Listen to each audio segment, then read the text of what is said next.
Imagine watching as your only love is stolen from you. She screams for you to save her, but you are utterly powerless. Your legs are frozen solid. You have neither the courage nor the strength. The great mage claims it is all hopeless. That in this world, power is absolute, a truth that even he cannot fully explain. And just like that, she is torn away. The law of existence is cruel and final. That day carved a scar upon Aruda's soul, leading him to chase power for his entire life. More than 60 years vanished. He tried every possible method, even challenging the world's most dangerous dungeon. And there, he met his end, a failure. He lived his whole life seeking strength, and upon his death, he stood before God. Only those who hold a tear of God can earn such an audience.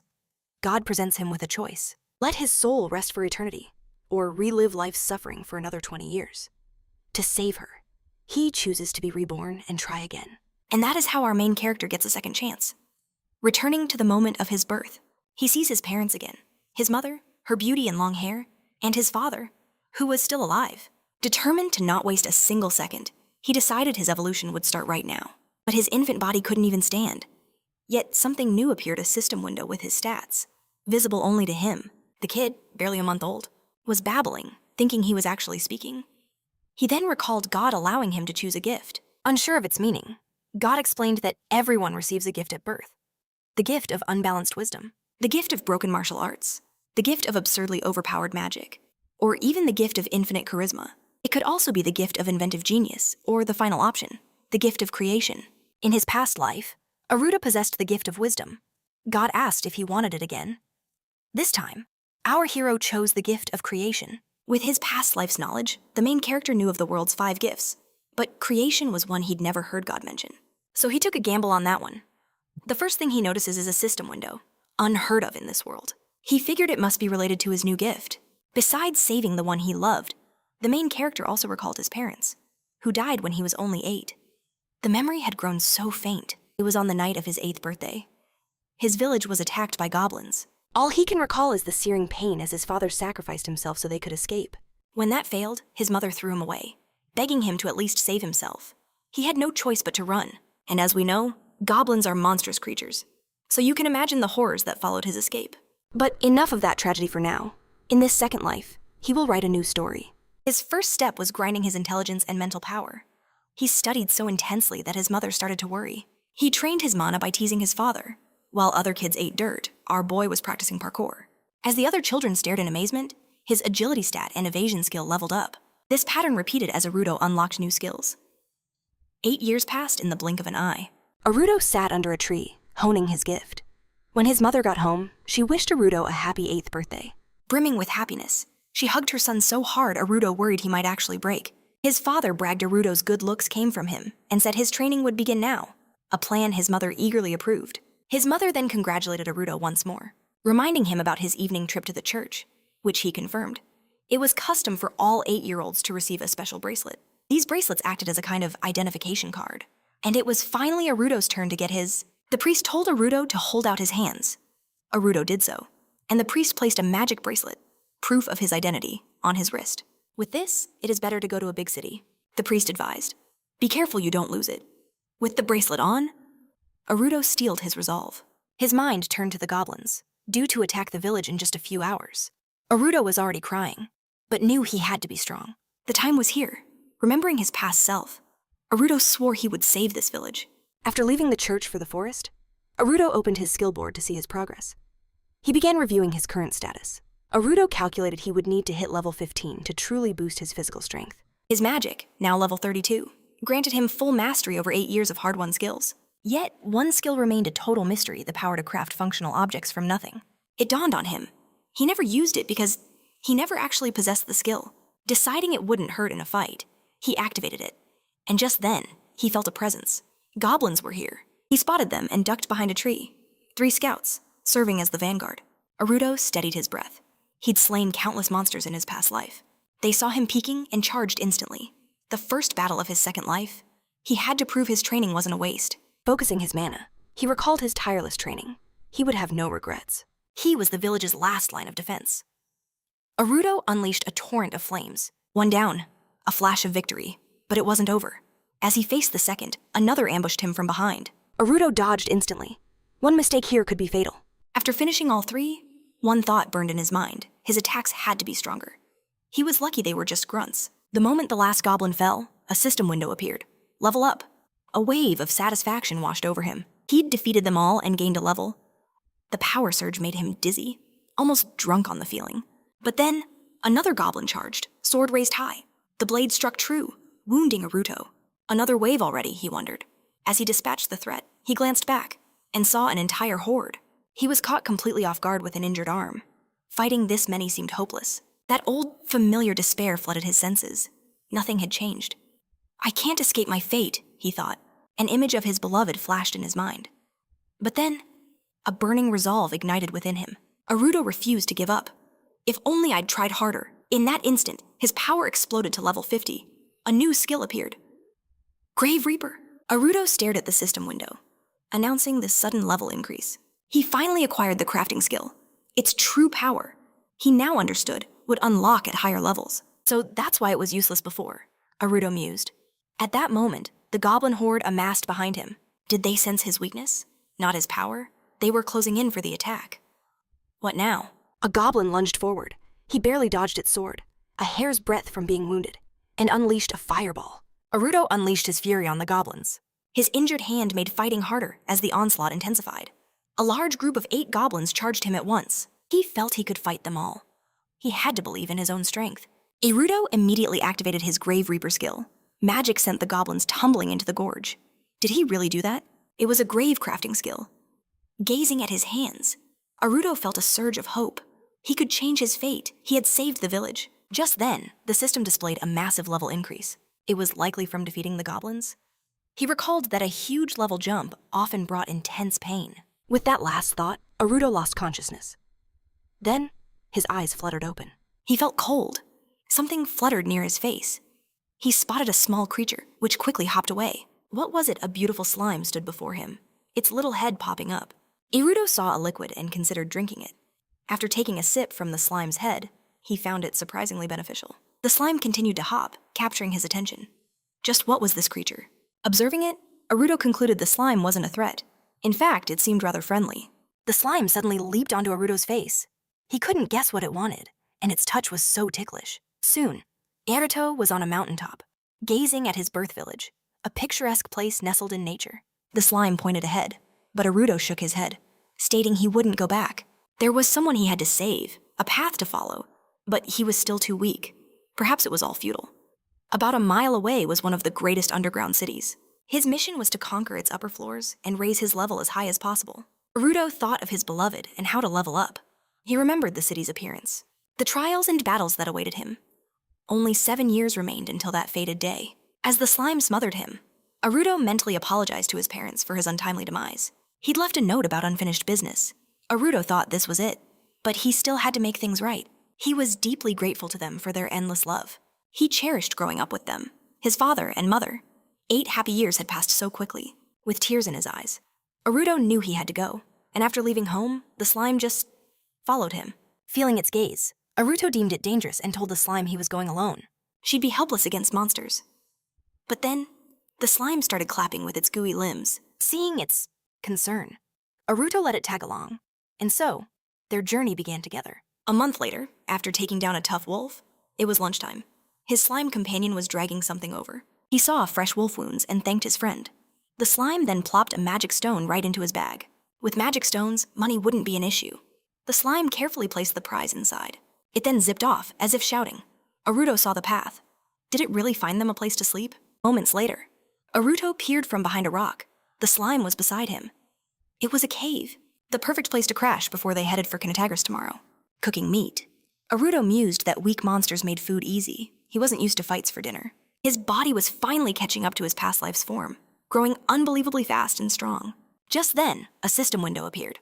Level 32, with stats that just kept rising. He realized a dungeon would be the fastest way to grind levels and get even stronger. Aruto sat eating a kebab, then saw the slime on him, also munching on a tiny kebab. Aruto offered it some rice, wondering if this thing had a bottomless stomach. Aruto smiled, thinking about the slime's potential. He was glad they'd met and ready to find more magic stones. He then asked if the slime was actually a predator, a fact that kind of surprised him. Meanwhile, someone was watching from the rocks, sensing them. Aruto flung a barbecue skewer right at their hiding spot. He saw a blur dodge it, Then, something too fast to see moved, and a rapid attack slammed into him. He knew he couldn't take another hit at that incredible speed. Looking up, Aruto saw a demon, not a human, a thief, probably here for his magic stones. Then, the figure landed right in front of him. She stole his kebab. It was a girl with animal ears. Aruto just stared, completely dumbfounded. He watched her scarf down his food and asked if she was a monster.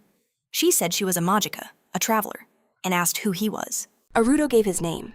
He privately thought she didn't seem monstrous in the slightest. She actually looked pretty friendly. Their eyes met. Aruto said her ears were cute. She revealed she's from the squirrel tribe. She asked if he knew of them, then immediately said she didn't care either way. Aruto just gave her a confused look. Suddenly, she vanished and reappeared right by his cooking fire. She immediately asked if she could finish off his food. Aruto was baffled by her speed. Where'd she come from? And she didn't even say please. The slime tried to swipe the kebab back. Next morning, Aruto woke up to the girl following him, with the slime on her shoulder. Aruto asked why. She shot back that he was a kid, and she was heading to the city anyway, so she'd tag along. So Aruto asked Magika if she wasn't a child herself. She replied that looks can be deceiving. But Aruto insisted he was an adult and was fine alone. Then an idea hit Aruto. He turned to Magika, suggesting they leave now to make the time fly. Aruto smiled at her, and she agreed. A moment later, he pointed, announcing they'd finally spotted Kittigris. The city skyline appeared before them, surrounded by a massive wall. As they entered the gate, a girl ran up to them, promising low taxes, essays, and a safe stay. Since ancient times, Kittigris has been a city of chaos, filled with countless different races, all because of the giant dungeon at its heart. As they walked in, Magika suddenly looked terrified. Aruto sensed her discomfort. She admitted the swarming crowds were a first for her. He turned to Magika, explaining he was from a small village. Her reply was blunt. I lived on the streets. Aruto confessed his own first visit was nerve-wracking. Magika's eyes narrowed. Didn't you say you'd never been here? He quickly clarified he'd visited with his parents, around 10 years old, recalling how the city felt alive. Almost nothing had changed since that day. Aruto scanned the area, wondering what the next 2 years would bring. He knew caution was vital. Magika's voice cut in, asking where he was headed. Aruto explained he needed the Adventurers Guild for cash. He asked if she'd come along, and she agreed without hesitation. Reaching the guild, Aruto declared he was there to trade magic stones. The receptionist, however, told him he was in the wrong place. Aruto blinked in surprise. The man then shooed him away, saying the guild wasn't for kids. In response, Aruto dumped his entire bag on the counter, revealing a mountain of magic stones. The man who'd just dismissed him stared in utter shock, demanding to know where he found so many. Aruto gave a simple answer he'd hunted them. This girl I defeated, Aruto said, gesturing to Magika, doesn't know how to sell them. The man looked at her, stunned. She started to protest that she had nothing, but Aruto cut her off with a sharp, be quiet. Smiling, Aruto eyed the pile, worth around 1,990 units. The man confirmed the exact total: 2 gold, 29 silver, and 85 copper. For such a huge sum, Aruto felt completely wiped out. Was this exhaustion from his young age, or a side effect of his rapid growth?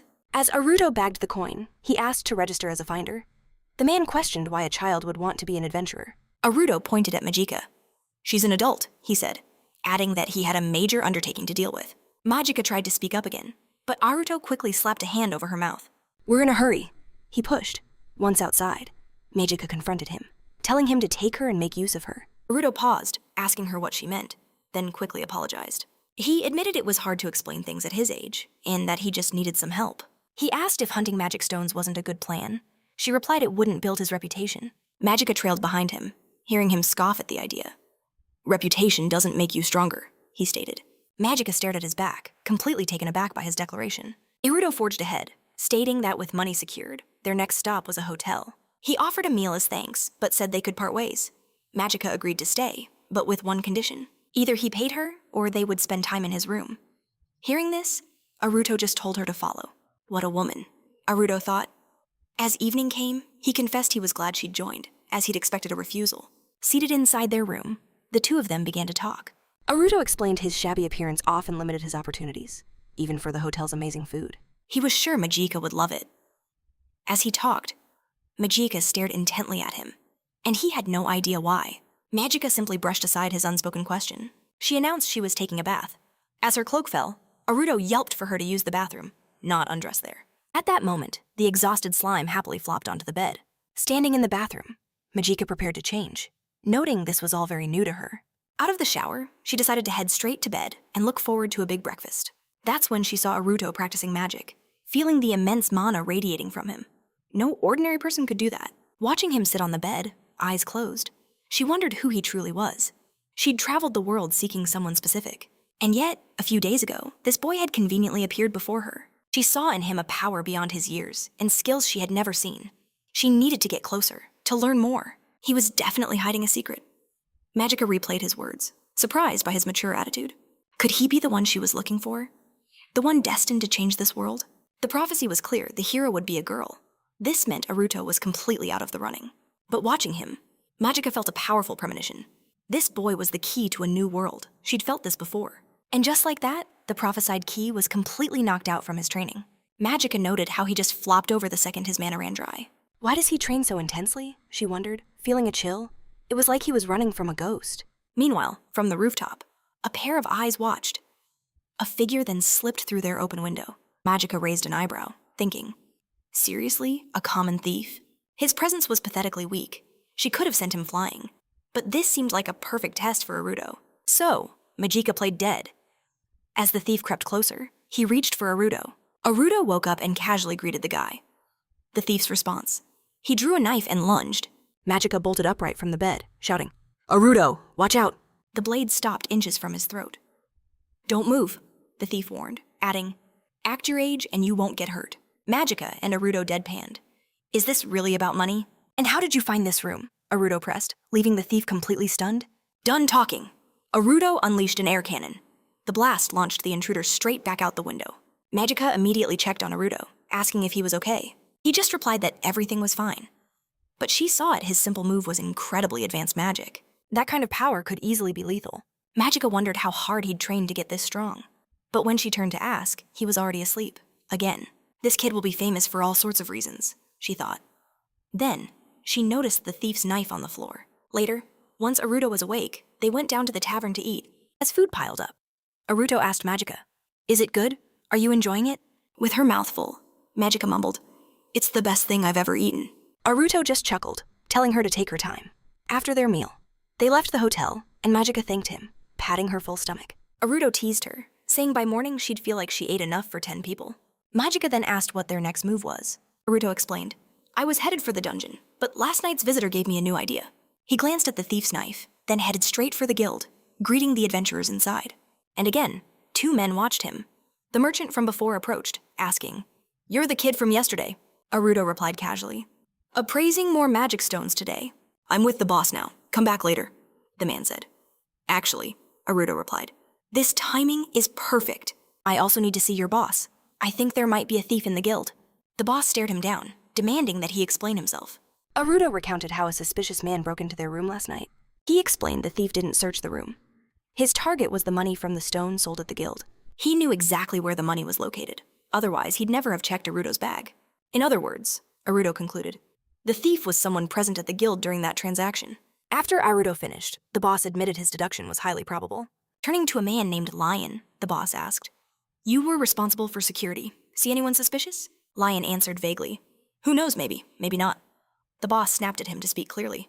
Aruto watched the exchange silently. Finally, Lion claimed he hadn't seen a thing. Aruto then pointed at Magica, revealing, "She actually managed to brand the criminal with magic." Magica's eyes widened at his blatant lie. Aruto continued, "So if you see a man with a magic sign on his hand, detain him." At that very moment, Lion subtly pulled down his sleeves, handing the dagger to the boss.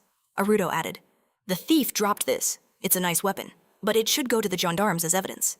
"True, it'll help them track the thief," the boss agreed, inspecting the blade.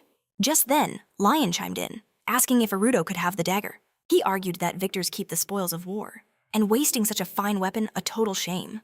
The boss started to agree, but Lion was already on the move, approaching Aruto. He shoved the dagger into Aruto's hand, praising its quality. He urged him to guard it well, sensing its value. Aruto, clearly annoyed, tried to push him off. The boss called for order, reminding them security needed to be tightened.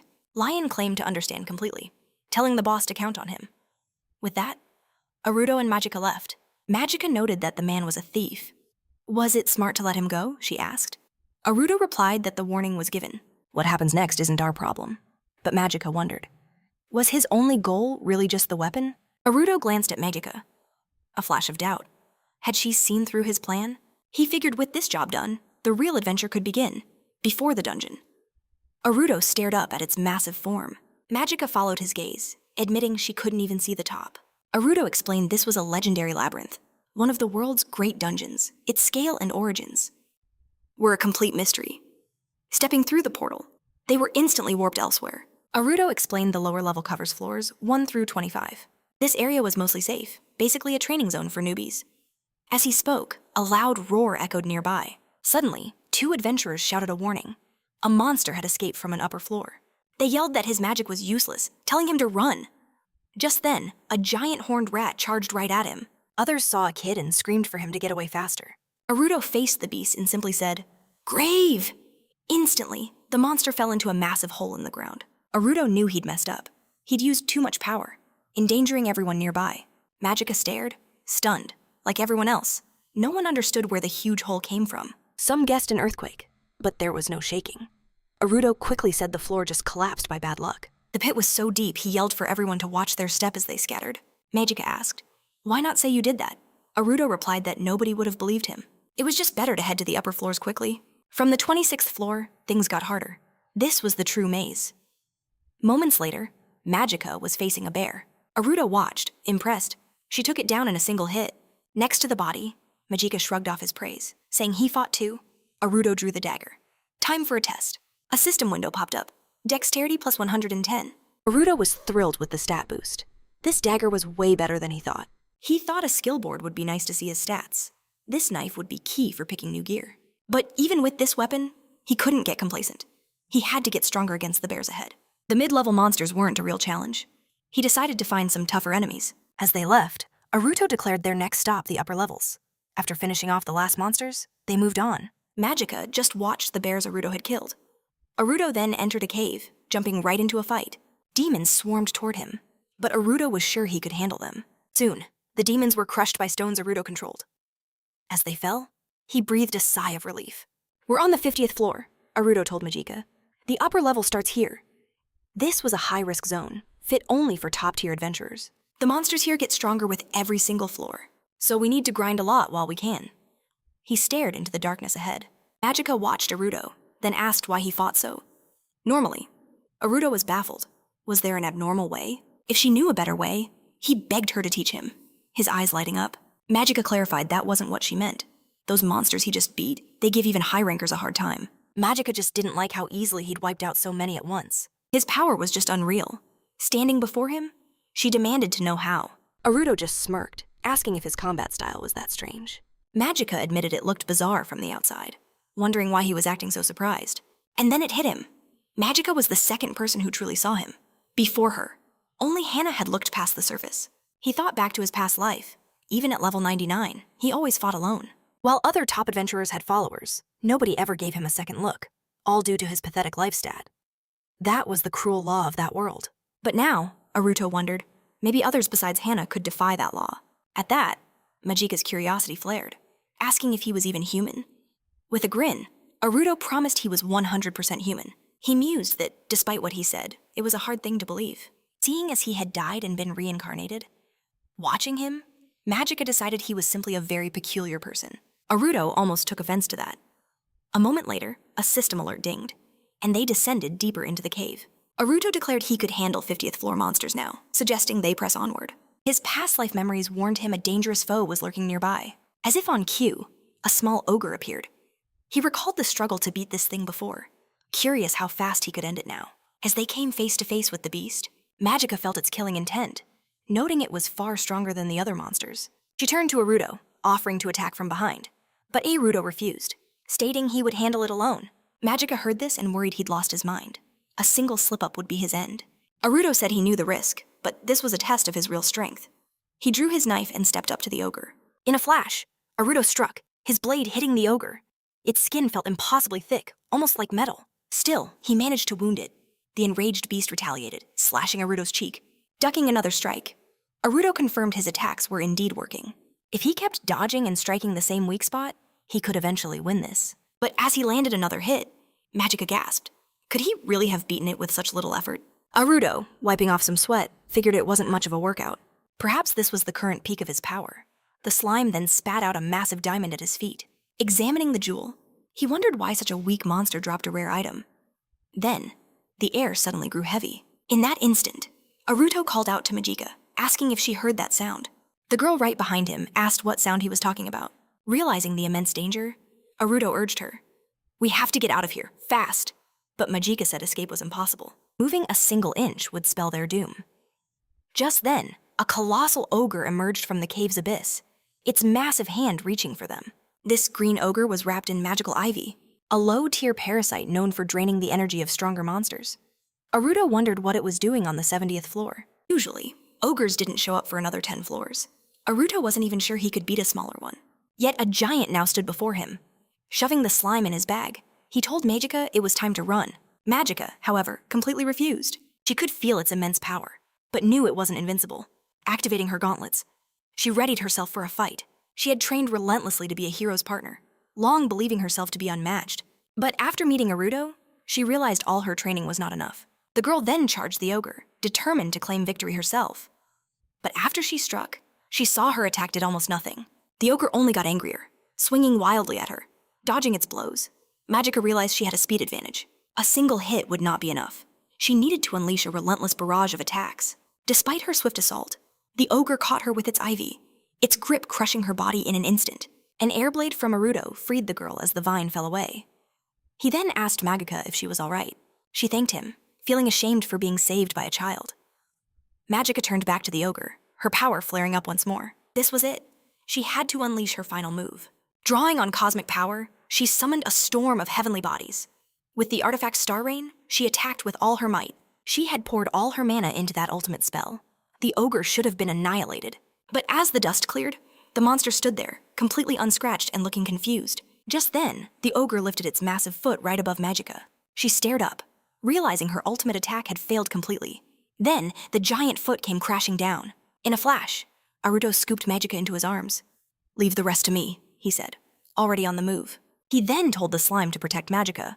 With a quick nod, Aruto charged back into the fight. Facing the ogre, Aruto knew this was a fight he could not lose. Aruto rushed in, knowing he wasn't as fast as Majika. But the ogre's sudden attack shattered his focus. Seeing this, Majika could only let out a terrified scream. Gasping, Aruto blocked, searching for an opening. He saw the magical ivy. It was still vulnerable to fire, but just burning the vines was futile. They would only grow back instantly. He had to inflict real damage on the ogre itself.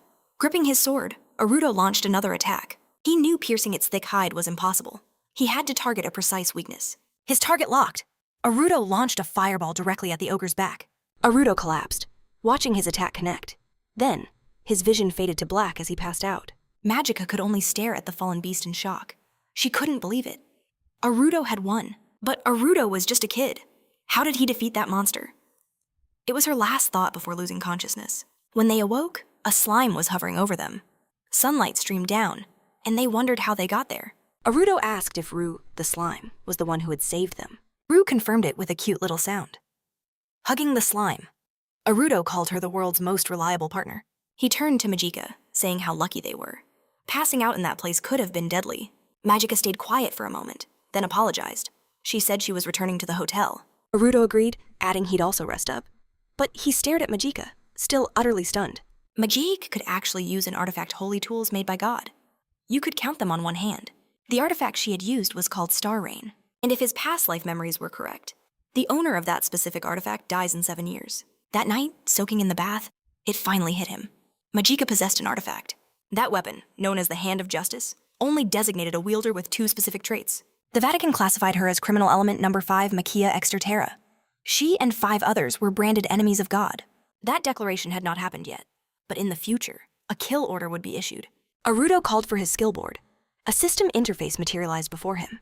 Looking at it, Aruto guessed that Majika's life indicator was probably a 4. In the dungeon, her magic power dwarfed his, and she had that indestructible barrier. She's on a whole other level, he thought, a clear difference in their power. But even she gets destroyed by the Vatican in 7 years, sinking under the water. He fully grasped just how weak he was compared to her. Can I really change her fate? He wondered sadly. Just then, the slime popped up, surprising him. He asked what it was doing in here. Did it want to take a bath, too? The slime replied in its own unique language, so Aruto got out and started washing it. Scrubbing Ru with a cloth, he said, "We only made it out this time because of you. He promised to make her sparkle. As Aruto scrubbed, the slime replied happily in its own way. He wasn't sure if he should stop. Her heels seemed ticklish. A weird thought. Since when did slimes have heels? Suddenly, the slime began to sparkle so brightly it was almost blinding. "Do you always get this shiny?" Aruto asked, smiling. Aruto looked over at Rue and asked, "Are you happy?" Rue bounced happily, chirping at Aruto. Then, her form blurred and melted into a puddle. Aruto wondered if she needed a bath. He gently pushed the slime back into the water. Back in his room, Aruto saw he'd scared the slime. Just then, Magica appeared. "Hello, Aruto," she said, rising from the sofa. Magica looked serious. Aruto suggested they talk outside, bringing her a drink. Aruto realized her silence. She hadn't spoken since their return. Had something happened? Handing her the drink, he said, "The sunset is beautiful here." They watched the sky together. Magica quietly agreed. She clutched her mug, then turned to Aruto. She confessed, "I never thought I'd lose to a magician." Her confidence in her skills had been absolute. "My training made me arrogant," she admitted. "But now, I see I was truly weak. From now on, I'll devote myself to solitary training," Magica declared, her eyes on Aruto. She explained staying with Aruto amplified her weakness. So, she wanted her own room. "Without you," she added, "I never would have realized this." She vowed, "Next time I absolutely will not lose to you." Facing Aruto again, she challenged, "When we next meet, I will be stronger than you." Hearing this, Aruto's hands shook. He started laughing, completely baffling poor Magica. Aruto said she was being ridiculous. He apologized, realizing it wasn't talent. "No, what's most important is effort." They clinked mugs. Aruto declared he wouldn't lose either. They'd meet again, 100 times stronger. They laughed, celebrating their new resolve. Little did they know, a power existed that could obliterate them in an instant. Back at the hotel, Aruto started packing. He checked his bag. Everything was there. He glanced at Magica's empty bed and closed his eyes. Leaving the room, he steeled his resolve. From then on, time blurred. He threw himself completely into training. First, Aruto focused on his crafting skill. The system guided him to a nearby forest. It was the perfect training ground. Abundant crystals, rich in mana. Perfect for crafting, he thought. His training began generating mana and shattering stones. A notification skill up and magic control gained. He focused on mining. Soon, crafting hit level 20, unlocking blacksmith. Just as Aruto predicted, crafting gave him Grave Reaper and the ability to forge items using dungeon materials, fire, and magic. He'd never be chased from a forge again. Holding his sword, he realized his focused training had granted him a new skill. Just moments later, battling a strong monster, Aruto knew he wasn't ready for the next floor. The system announced a new skill art of the blade. He'd surpassed level 40, a two-handed style was unlocked. Aruto drew his sword, unleashing his new style.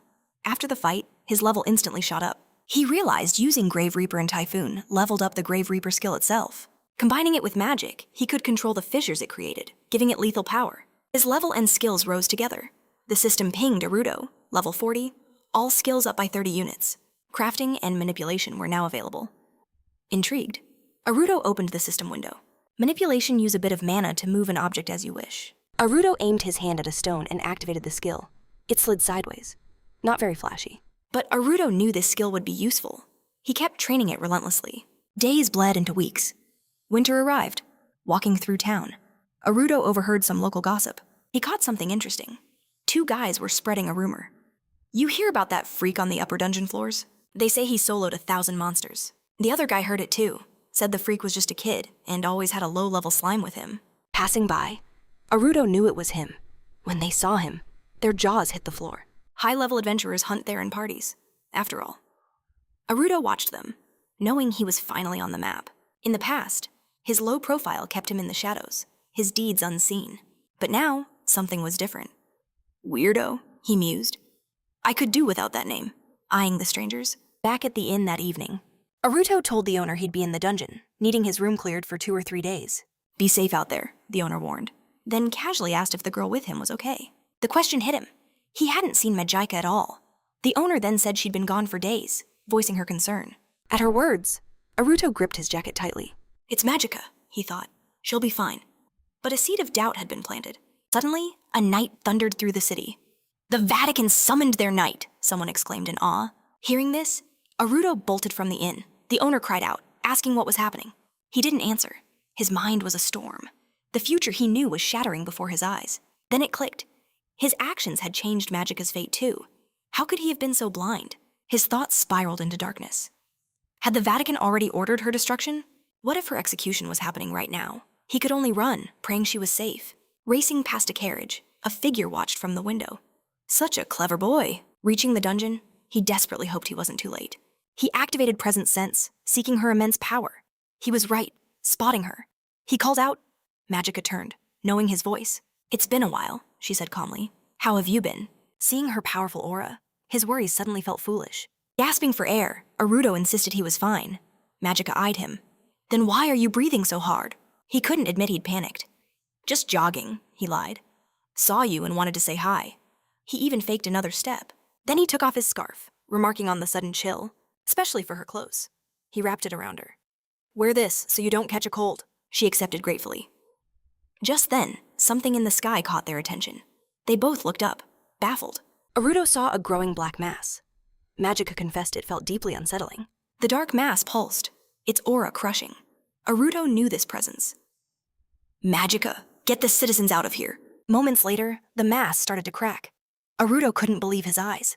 A demon stood before them, a being that commands the strongest monsters. Why was it in the middle of the city? The demon immediately began destroying everything in sight. This creature would not stop, not until everything was reduced to ash. Nothing could stand in its way. But Arudo was frozen solid, just like he was during that fire. The massive gap in their life levels paralyzed him. His will was crushed by the laws of this world. Still, Arudo fought to move. He had to. If he didn't, the entire city would be annihilated. Suddenly, Magica put the scarf back on him. "It's all right," she declared. "Arudo, you can count on me." She leaped forward, charging the demon head on.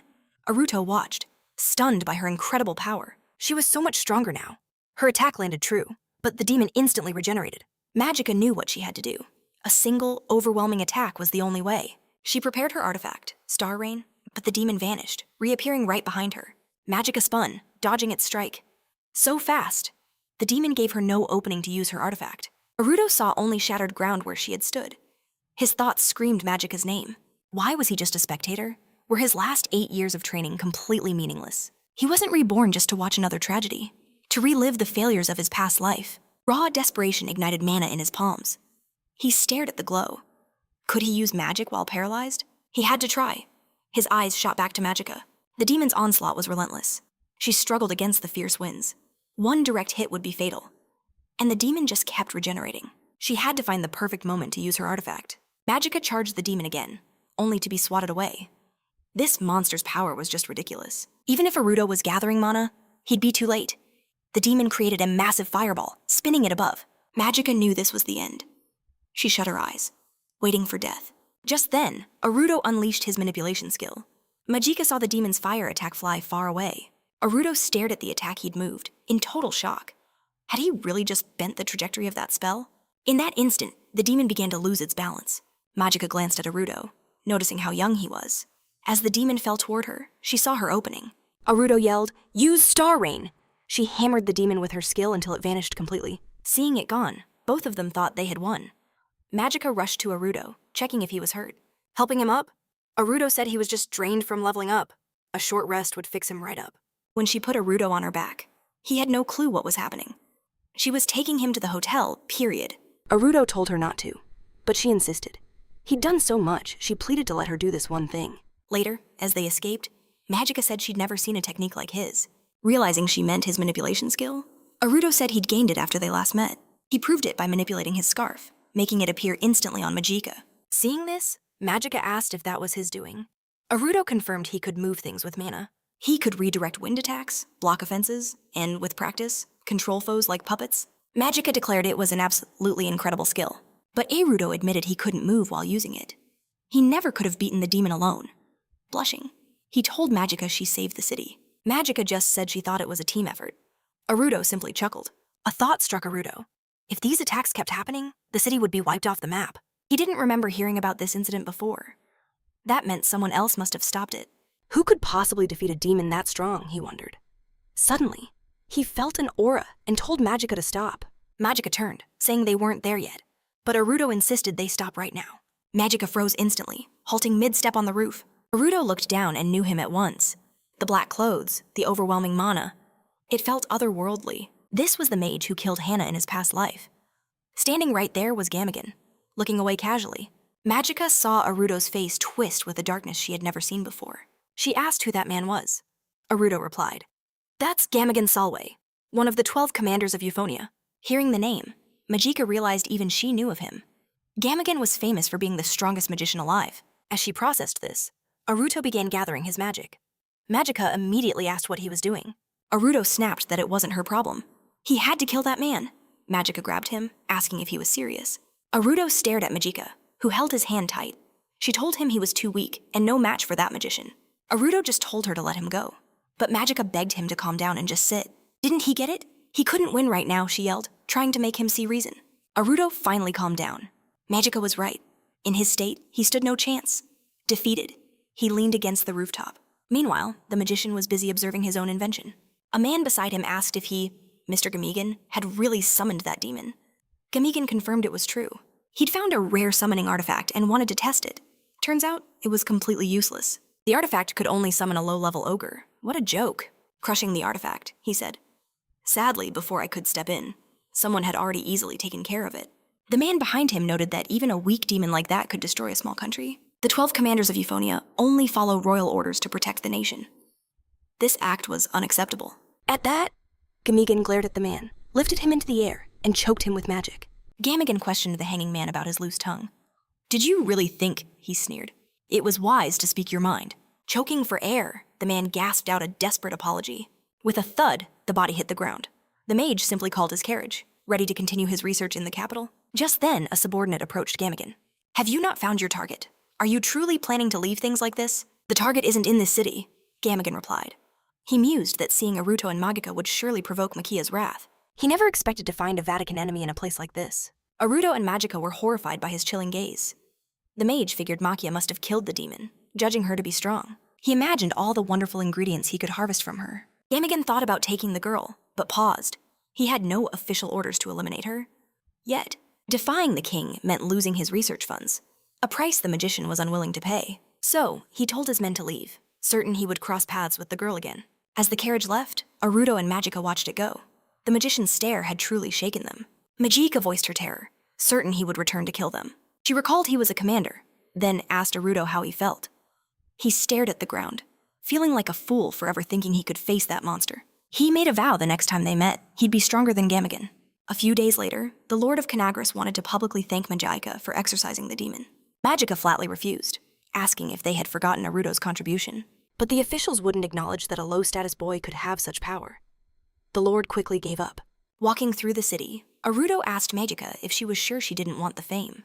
"Of course," she said, frustrated that no one would recognize Aruto's immense power. Aruto replied that it couldn't be helped, because in their world, "Your station in life decided everything." He smiled, thinking only she and Hannah ignored that ridiculous rule. He then told Magica to focus on training instead of worrying. Hearing Aruto speak with such resolve, Magica wondered if he was truly all right. Aruto said he planned on heading to the dungeon again tomorrow. At that moment, a man watched them closely. Aruto stopped. Magica asked what was wrong. He said the man's face was familiar. It was the same guy from the guild, now sitting on the pavement. It was Lion, holding a sign that read, "Needs warmth and affection." Seeing Aruto, his eyes went wide with shock. He shouted, "It's you! You have to remember me!" Aruto, clearly disgusted, claimed he'd never seen him. Lion didn't buy it, insisting his face was unforgettable. He whined about his awful situation, hinting that a little cash would really help. Aruto and Magica just walked on. "So, what dungeon floor are you training on?" Aruto asked, ignoring Lion. Suddenly, Lion threw himself at Aruto's feet, desperately pleading for money. Annoyed, Aruto tried to shove him away. "Why are you so persistent? Have you no shame, begging strangers?" Undeterred, Lion looked up at them both, declaring he believed in their potential. They just stared. He pointed to himself and proposed they form a party a fresh start. He formally introduced himself as Lion and, as an adventurer, proposed they team up. "An extra pair of hands is always helpful. Besides," he added, "don't be too surprised, but I'm a hero, a mega-rare profession." Aruto smiled thinly and simply told Lion. "No." Lion was stunned by the rejection. Aruto thought, a hero might be rare, but he seems useless. Magica yawned as Lion, still on his knees, begged Aruto to change his mind. "I even left the guild for this." Hearing this, Aruto shot back. "More likely you were caught stealing and got kicked out." Lion's jaw dropped. How could he have known? He instantly realized he had royally messed up.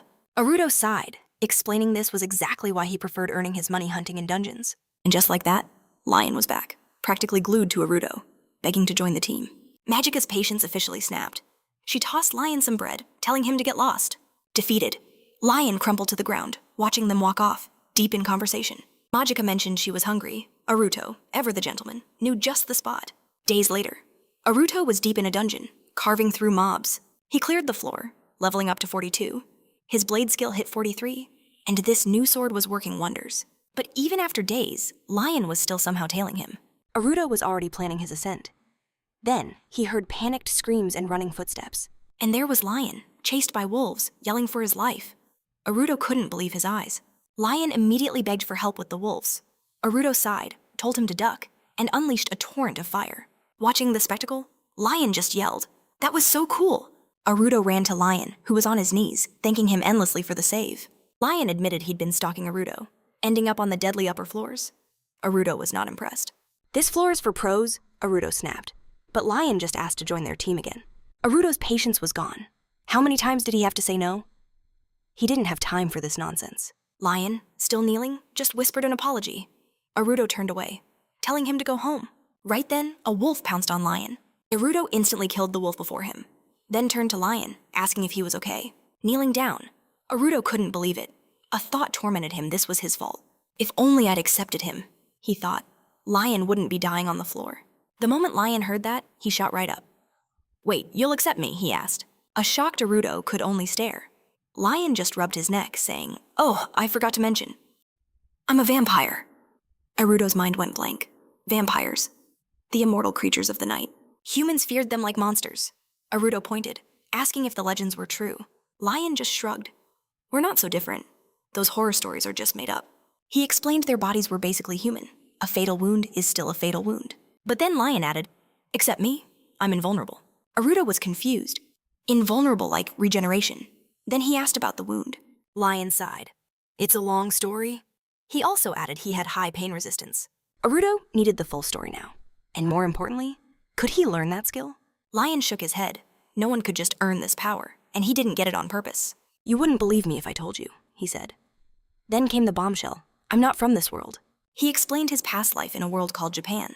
He died, then woke up here in Yufan. In his final moments, he was overwhelmed by sheer terror. He prayed desperately not to die, only to awaken in a body that couldn't fear death. Aruto wondered if there were others like him. Lion clarified the pain resistance wasn't immediate. He gained it early in his new life. At first, this world felt like a fantasy. He was a vampire, immune to death's fear, and even had the hero class. He felt like the main character of a story, but that feeling didn't last long. A church-led vampire hunt began in Pharinia, right before his eyes. His parents were murdered. Since he was unkillable, they captured him. The church branded him a heretic, and then the torture began. His body refused to die, but he felt every bit of pain. Death became his only wish, but still, he lived. After 50 years, something inside him finally broke. He couldn't feel pain anymore. He realized this while on a pyre. And in that moment, he escaped. For centuries, he ran and hid his identity. He finally reached Kintigress and joined the guild. After sharing his unbelievable cinematic story, Lion confessed Aruto could never gain his skill. The brutal tale left Aruto speechless at his suffering. He apologized for reopening such painful wounds, but Lion just smiled, brushing it off. "That was a lifetime ago," he said, though one regret remained. If only he'd been stronger. He could have saved his family. That was the lament of his immortal soul. The words echoed Aruto's own past life.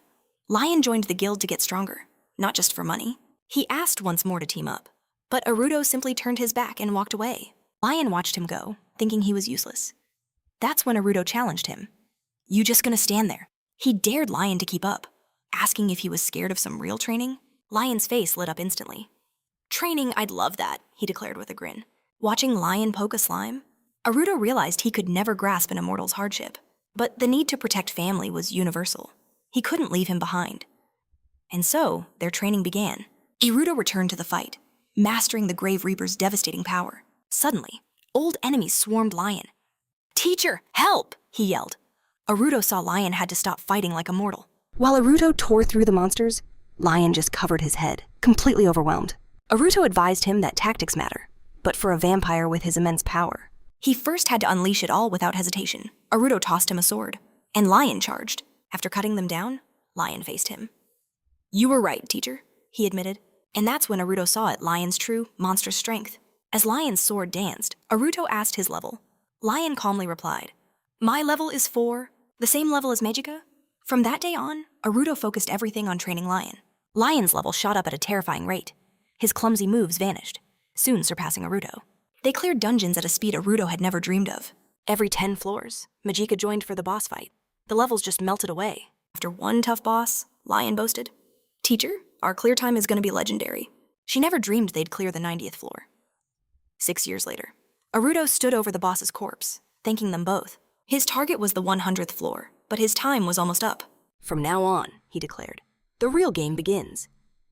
Hana's death was only a year away. Soon, Aruto packed his bags to leave the guild. The owner asked if he was really going.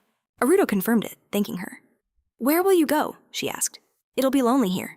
He revealed his plan, a special school in Euphonia's capital.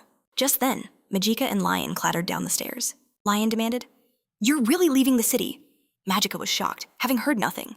He had planned to go alone. His friends stared back, demanding to know why. I was going to say my goodbyes, he replied flatly. He thought of Hana, now only a year from death. A clash with Gamagan was inevitable. This fight could cost him his life, and he refused to drag his friends into that danger. Watching him, Lion remarked that he must have his reasons. Magica stepped forward. I'm coming with you. I still haven't repaid you for 6 years ago. She wouldn't let him escape now. Lion hugged Aruto. Of course I'm going. A student follows his teacher. In those 6 years, no young man had grown stronger. Magica added, If anything happens, we'll be there to save you. Aruto was stunned for a moment. Then he laughed. He had no choice. All right, let's all go together. And so, they set off, deep in the mountains. Lion yawned loudly, complaining of boredom. It's been 4 days already, he grumbled. Seriously, where are we even going? Naruto simply said he would understand. Once they were off the mountain, if he was bored, he could join his training, which was focusing on mana. Just then, Magica sat beside him, watching Naruto with interest. She politely declined, joking only Naruto could train by sitting still. She then asked about their plan for Euphonia. Naruto revealed his grand plan enrolling in school. He meant the Royal Courts Academy, the most exclusive and finest school in the country. Juan was shocked. Did he really need to study Naruto? However, gave no reply. Suddenly, a violent lurch of the carriage nearly sent Juan flying with a shout. Naruto and Mika shared a worried look. The coachman announced a wheel was stuck deep in a rut. He'd try to free it, but they might be stranded. Magica glanced at Naruto, asking what to do. He just buried his face in his hands. Standing up, he told Magica there was no choice. They would have to walk from here. Wyon interjected, telling Naruto not to worry and to rely on him. The driver then asked if Naruto could possibly pull it out. Wyon just smirked, casually unfurling his belt. He declared the driver's services were no longer needed. He should just take the horse and go back. Without a word, Wyon lifted the entire chunk of land the cart was on and started sprinting through the mountains. He figured this was a much more heroic entrance. Plus, it was definitely faster. Placing the ground down, one asked the master if his performance was satisfactory. Inside, the master found Mika and Naruto in a heap. He noted that such immense force should have been considered. An annoyed Naruto called Juan over, warning that if he ever did that again, he'd be left behind. One nursed a bump on his head, thinking Naruto would surely appreciate the increased speed. He glanced back at their path, certain they had saved a ton of time. Soon, the capital of Euphonia appeared. Naruto told Magica and One to handle the bags while he scouted ahead. Leaping from the cart, Naruto sprinted for the city gates. His mind was completely fixed on Hana. She was here, so close. His unique, precious Hana. Their past was what drove him to the royal school. Even if they weren't fated to be lovers again, he just had to see her face right now. Meanwhile, Hana stood frozen in the street. A woman next to her asked why she looked so startled. Hana explained her heart was pounding like a drum. A feeling like a long-lost person was incredibly near. She'd never felt this before. The woman smiled. Who can say, perhaps your destined person is somewhere close by? The idea of a fated person intrigued her. Hana asked who it could possibly be. The woman confessed she couldn't know, but told her not to worry. The moment they met, it would all make sense. Hana wondered how she'd recognize a stranger. But such were the mysterious ways of human destiny. At that very moment, Naruto emerged from a nearby tunnel, standing just feet away from her. Lion and Magica entered the city then. Lion took it all in, remarking that this was a capital fit for Naruto. Naruto, whom they'd just reached, asked what he meant. Lion explained that big cities always have work for heroes. Naruto was speechless for a moment, then explained that this city was different. It was the kingdom's heart, with 3 million people. He pointed to the royal castle and the surrounding government buildings. The streets were lined with the homes of nobles, and the imposing church of Fortemis stood opposite the castle. He stressed they needed to be discreet, given the city's powerful residents. A moment later, Lion spotted Fortemis inside the church, declaring he would not go anywhere near her. After getting a room, Aruto asked what Magica and Lion planned on doing. He was going to start studying for the royal school's entrance exams. Lion was floored that an exam even existed. Aruto clarified it was only natural, since it was the best school in the entire country. The city had a guild and a dungeon. Though smaller than Kindergresses, Aruto mused they'd have no trouble finding adventure. Aruto gave them his contact information, telling them to call if they ran into any trouble. Lion confirmed they'd be fine. After sharing a look with Magica, they left Aruto to his studies. Aruto reached the royal court school, noting the insane number of applicants. 10,000 hopefuls for just 100 spots. Finding Hannah here would be a true miracle. He decided to look around for a bit. A familiar bench caught his eye, unlocking a past life memory. It was the spot he and Hannah had always shared. 70 years had passed, he realized, but if he passed, he would find her. Suddenly, he noticed a commotion. He saw Lion begging an admissions officer, asking her to just look the other way. But the girl refused to help. Aruto demanded to know what they were doing. Lion saw Aruto and turned to the official. Magica claimed they were there to test their skills and take the exam. Lion instantly called her out. Their real goal was getting Aruto into the school. Magica immediately smacked Lion, telling him to shut up. From the ground, Lion yelled, asking why she hit so hard. She scoffed that if she'd been serious, he wouldn't be getting up at all. An admissions officer then addressed Aruto, asking about the required exam fee. Aruto looked genuinely shocked. There was a fee? Lion, from the floor, said they were broke and had tried to haggle. Aruto immediately demanded, "What happened to all the money you saved?" Magica confessed, Lion blew it all on fancy food while touring the elite district. As Aruto started scolding them, a new voice interrupted, calling this year's students far too noisy. A sudden blast of wind magic enveloped the group, leaving them totally confused. A man appeared, declaring the school wasn't a place for uncivilized provincials. Aruto recognized him as Deutsch. Lion shot back. "And who is this guy?" He pointed out the man's hypocrisy, attacking them with magic while calling them uncivilized. "If he wants a fight," Lion declared, his fist already raised and ready. Aruto stopped him, warning, "Calm down, he's a professor." A fight would ruin their chances. Aruto recalled Deutsch's personality. He was always obsessed with a student's social status. The professor then asked where they were from. Eyeing their commoner clothes? Spotting Aruto, he sneered. "Are you seriously taking our exam with a mere first level of live?" Aruto stared back, shocked by the direct insult. Deutsch told Aruto to just go home. His chances were zero. He'd just waste the entrance fee. Glancing at Magica and Lion, he added that Aruto's pathetic friends would fail too. Aruto silently thought that Deutsch had left him no choice, sarcastically thanking him for his concern. He dropped a bag of money for the fee, declaring he would enroll and prove him wrong. Not with words, but with his test results. He believed this school, despite bigots, judged students on merit alone. Aruto then turned and walked away. Deutsch watched the trio leave. He scoffed at Aruto's arrogance, a mere level 1 who thought he was something special. If that was the case, Deutsch decided he truly wanted to see what the kid could do. With that thought, he too walked away. The exam would have 2 stages, a written test before lunch and a practical test after. Students first gathered for the written portion. Aruto's question involved departure times for 3 units, one mounted at 10 kilometers per REA, a foot unit at 4 kilometers per ray, and an equipment unit at 2 kilometers per ray. So all 3 would arrive at a destination 30 kilometers away. Aruto glanced at Lion, wondering how he was holding up. The young man was clearly struggling. He then looked over at Magica. She was breezing through it, thanks to all her preparation. Aruto knew he couldn't afford to relax. Just then, Deutsch appeared before Aruto, pondering the futility of a level 1 even trying. He mused the written test wasn't enough. There would be no mercy in the practical exam, which he would oversee. Tapping his cane on the floor, Deutsch announced it was time for the practical exam to begin. He told the students their task was simple: destroy the cube placed right in front of him. "Use any method you wish," Deutsch announced, "but this will be far from easy." From their vantage point, our heroes watched intently, following the proctor's command. Students tried their luck against the cube, but none could even scratch it. Unimpressed, he jotted in his notebook, "Another year of weaklings." Noting the unbroken string of failures, Deutsch muttered, "Who could possibly shatter this enhanced magic?" Just then, Magica stepped forward as Lion yelled for her to put on a show. She simply told him to be quiet. Deutsch recognized her as the squirrel girl from the admissions office fiasco. Her name tickled his memory. No matter, he thought. She's just a beastman, relying on brute force. But this is top-tier reinforced magic. "A half-hearted attack is useless," Deutsch stated. Magica then lifted the cube, instantly seeing its weak points. With one precise strike, she cracked it, then shattered it into pieces. The audience roared to their feet, cheering wildly for Majika's stunning display of power. Deutsch was floored, struggling to process her attack. It wasn't just speed and accuracy. Staring at the rubble, he realized the truth. She had landed countless strikes on the exact same point. A name flashed in his mind, Magica Estate Terra, the same name the Vatican flagged as a major risk factor. Why is she here, he wondered, before declaring, she passes? Next on the stage was Lion. Approaching the fresh cube, he announced, I'm next. Deutsch just rolled his eyes, writing him off as a simpleton. Certainly not a designated risk, he mused. Lion then summoned a sphere above the cube, warning everyone to stand back. In an instant, the area was obliterated.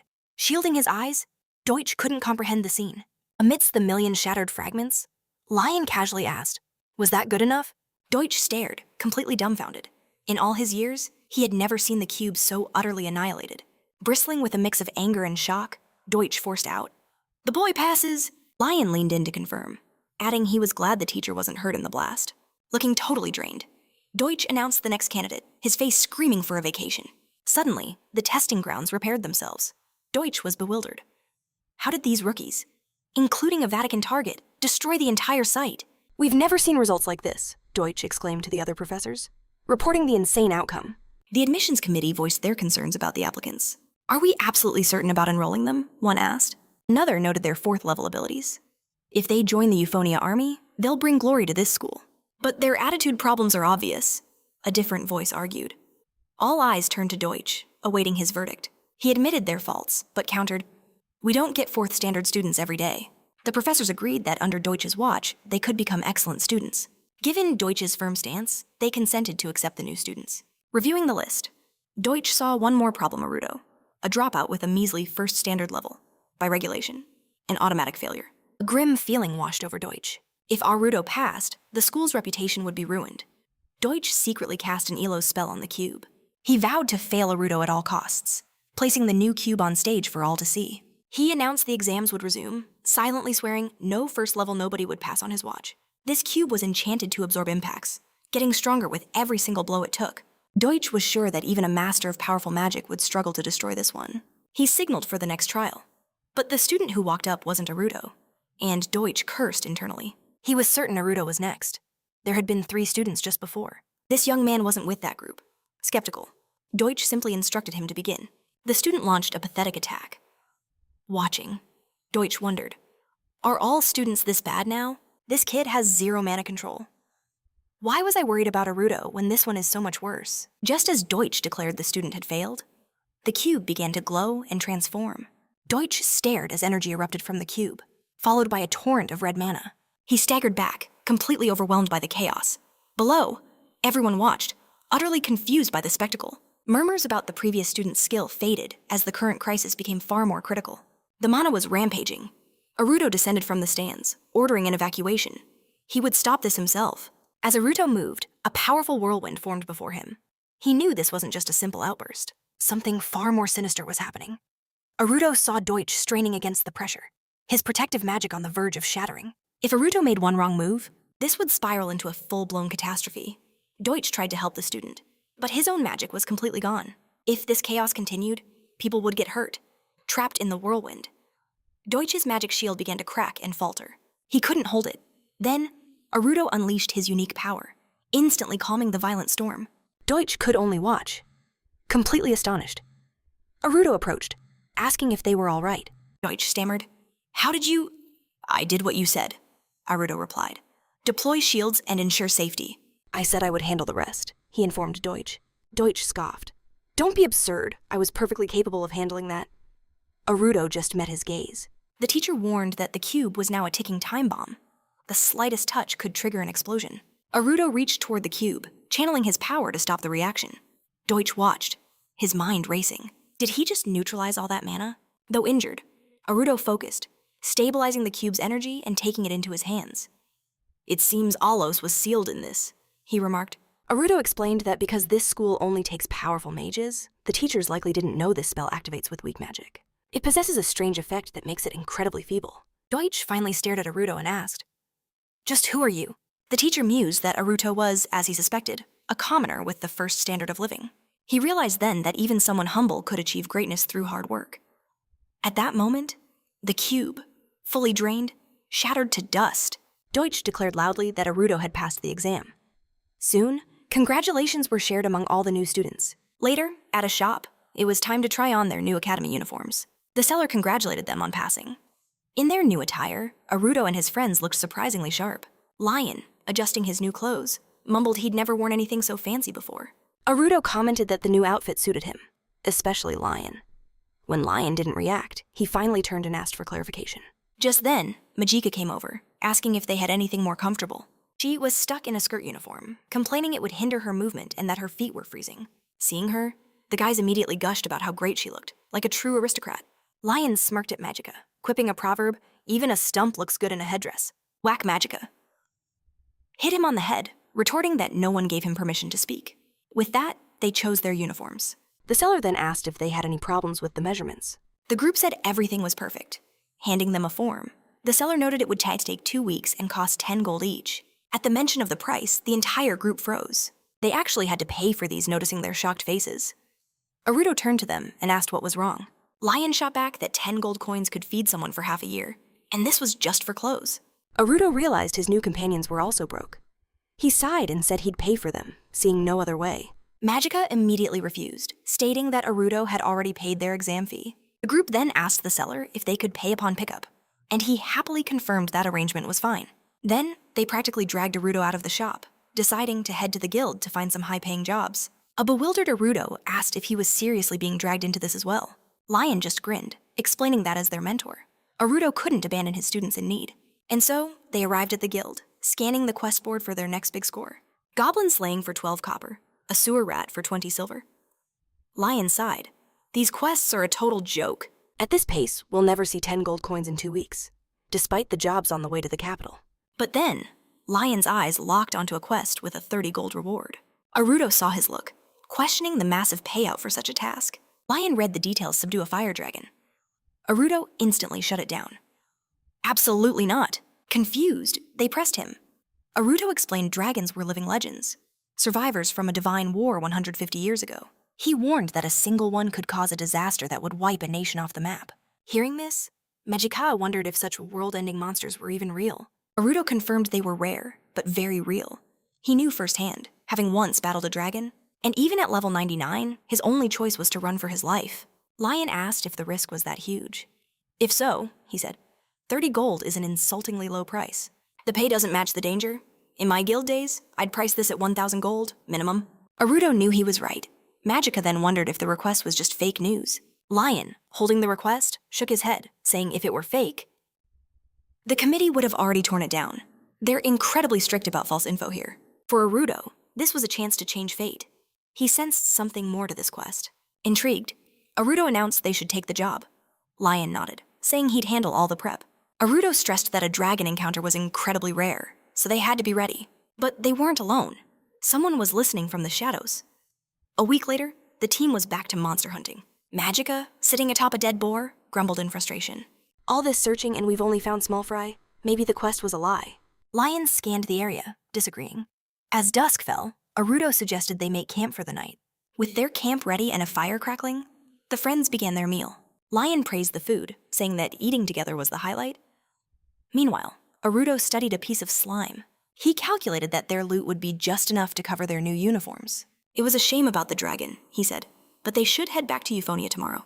While eating, Majika confessed she'd truly miss adventuring together like this. Arudo agreed he would too.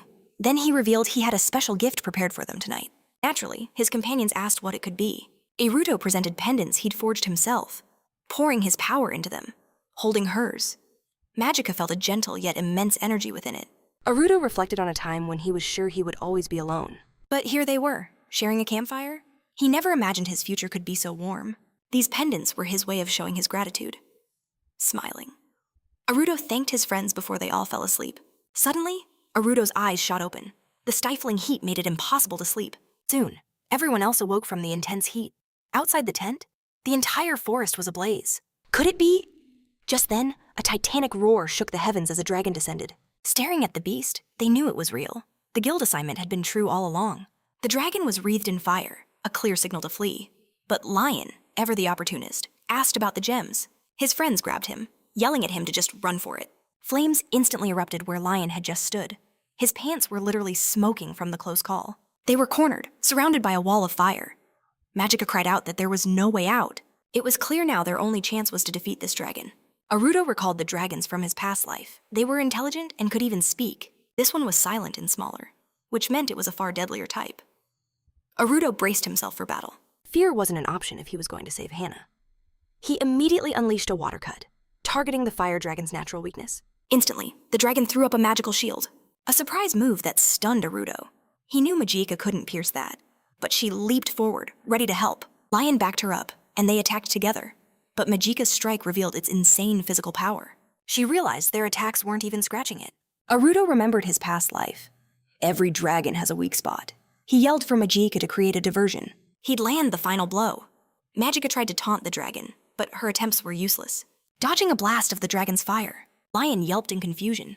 Why was it chasing him? He hadn't even attacked. Arudo saw an opening. Not the best time for a new plan, but Lion's taunting skill was perfect. He told Lion he had a brilliant idea. Lion told his master to just spit it out. Arudo's grand plan. He begged Lion to get hit by the dragon. Lion was completely baffled. He couldn't believe what Arudo was saying. He might be immortal, but he wasn't about to just take a hit. Arudo swore it would be fine. He'd weaken the dragon with magic. He just needed Lion's trust. With no other option, Lion reluctantly agreed. What a twisted master, Lion grumbled, squaring up against the beast. Arudo unleashed a hacking spell as they braced for impact. Then he yelled for Magica to strike. Magica spotted it. The scales on its belly were a weak point. She hit it dead on, and the dragon roared in agony. Her attack worked. She knew she had to end this now. She launched a freezing star attack. But as she readied another strike, its tail slammed into her. She crashed to the ground, completely still. Arudo and Lion's hearts stopped, just as Magica was sent flying by the dragon. The pendant around her neck began to glow, a failsafe designed to prevent instant death. As she fell, she felt the pendant pulling, guiding her descent. The item saved her from instant death. But as Magica tried to rise, she saw the dragon's foot coming down to crush her. The others screamed her name, rushing to help. The dragon stomped down, on empty ground. It looked around, confused. Where did she go? Arudo had saved her just in time. Lion helped her up, admitting he never thought a grave spell could be used like that. Arudo explained it was perfect for emergency escapes. Lion supported Magica, asking if she was okay. She nodded. He then asked Arudo for the antileptic. Arudo said it was in the tent, which the dragon torched. But then, the slime offered him something. Arudo was floored. He couldn't believe the slime had actually saved the antileptic. Lion slapped Arudo's shoulder, calling him a good kid.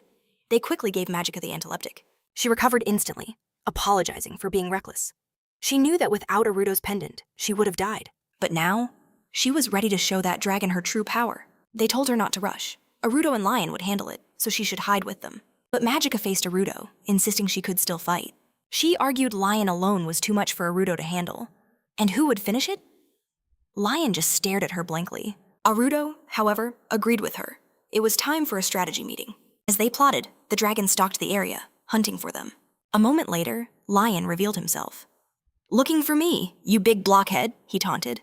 The dragon charged instantly. Lion knew his job distract the beast for just 1 minute while Arudo set a trap. He smashed a nearby tree, shouting he wasn't as fast as Magica. He couldn't play with it for long. But he had strength and stamina. The dragon torched the tree lion through, then kept charging at him. Lion glanced back at Arudo, asking if he was almost done. Almost, Arudo replied. Just a little longer. To buy more time, Lion chucked a boulder at the dragon. The beast dodged and fell right into Arudo's trap. Seeing their chance, Lion unleashed a massive strike on the trapped dragon. Just then, Magica's voice pierced the chaos, shouting at Lion. Is that thing faster, or just trying its best to kill me? Arudo yelled for everyone to listen, warning the spell only held the dragon for 10 seconds. After that, they were all doomed. As Lion prepared to launch Magica, he asked if Shorty was ready. She shot back. Are you seriously asking me that right now? With a mighty roar, Lion hurled Magica into the sky, screaming for her to push onward. Magica unleashed Twinkling Star and Fist of Dreams on the beast, but it just answered with a casual blast of fire. As she landed, Magica apologized, noting the dragon's reaction was completely off script. The simple-minded beast had walked right into their trap. Her flashy spells were merely bait to make it look up. Now, its vital weak spot was wide open, and it was Lion's turn to deal the final blow. His companions had full faith in him.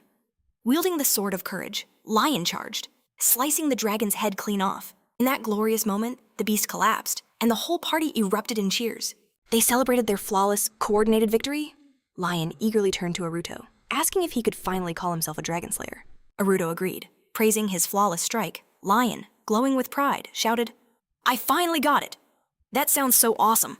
Magica, however, was in disbelief that Aruto had trusted Lion with the finishing blow. Lion was completely baffled by her comment, wondering if she really wanted to start a fight. A moment later, Magica admitted that Lion had actually put in some real effort, and she'd rely on him if needed. Lion glanced at Magica, unable to tell if she was praising him or had just gone crazy. Aruto just silently observed his crew. But then a sudden dizziness hit all of them, with no obvious cause. Clutching her head, Magica wondered out loud. Was that really from us leveling up? Aruto then checked his system. It showed a jump of 8 levels, putting him at level 78. This was a massive leap. He'd barely gained 1 level from countless demons. Aruto suddenly hugged his friends, who questioned the odd gesture. He warned that if they fainted there, they'd wake up as breakfast for some monster. Summoning a stone wall to shield them, they all collapsed, and Aruto put Ru in charge of their safety. Ru, always faithful, instantly obeyed his master. That night, the moon shone with a strange beauty. The party was out cold, and when they awoke the next morning, they were stunned by the scene before them. A searing heat surrounded them. A blinding red light pulsed in their vision. Aruto opened his eyes to see a massive magic stone. A dragon's magic stone. Turning to Ru, Aruto asked if he'd actually dragged the whole thing over. A weary Ru nodded yes. Praising Ru, Aruto noted he'd even managed to collect loot while standing guard. He hugged Ru, telling him how proud he was, which made the spirit incredibly happy. Magica commented she'd never seen such a radiant magic stone. Lion stared at it, echoing the same thought. Is that really a dragon's stone? As they all stared, its pure beauty captivated them. Just showing this would be enough to prove they'd killed a dragon. Looking at the enormous corpse behind them, Aruto figured this stone was just one of many proofs. The next second, Aruto drew his blade and started cutting the dragon's leg.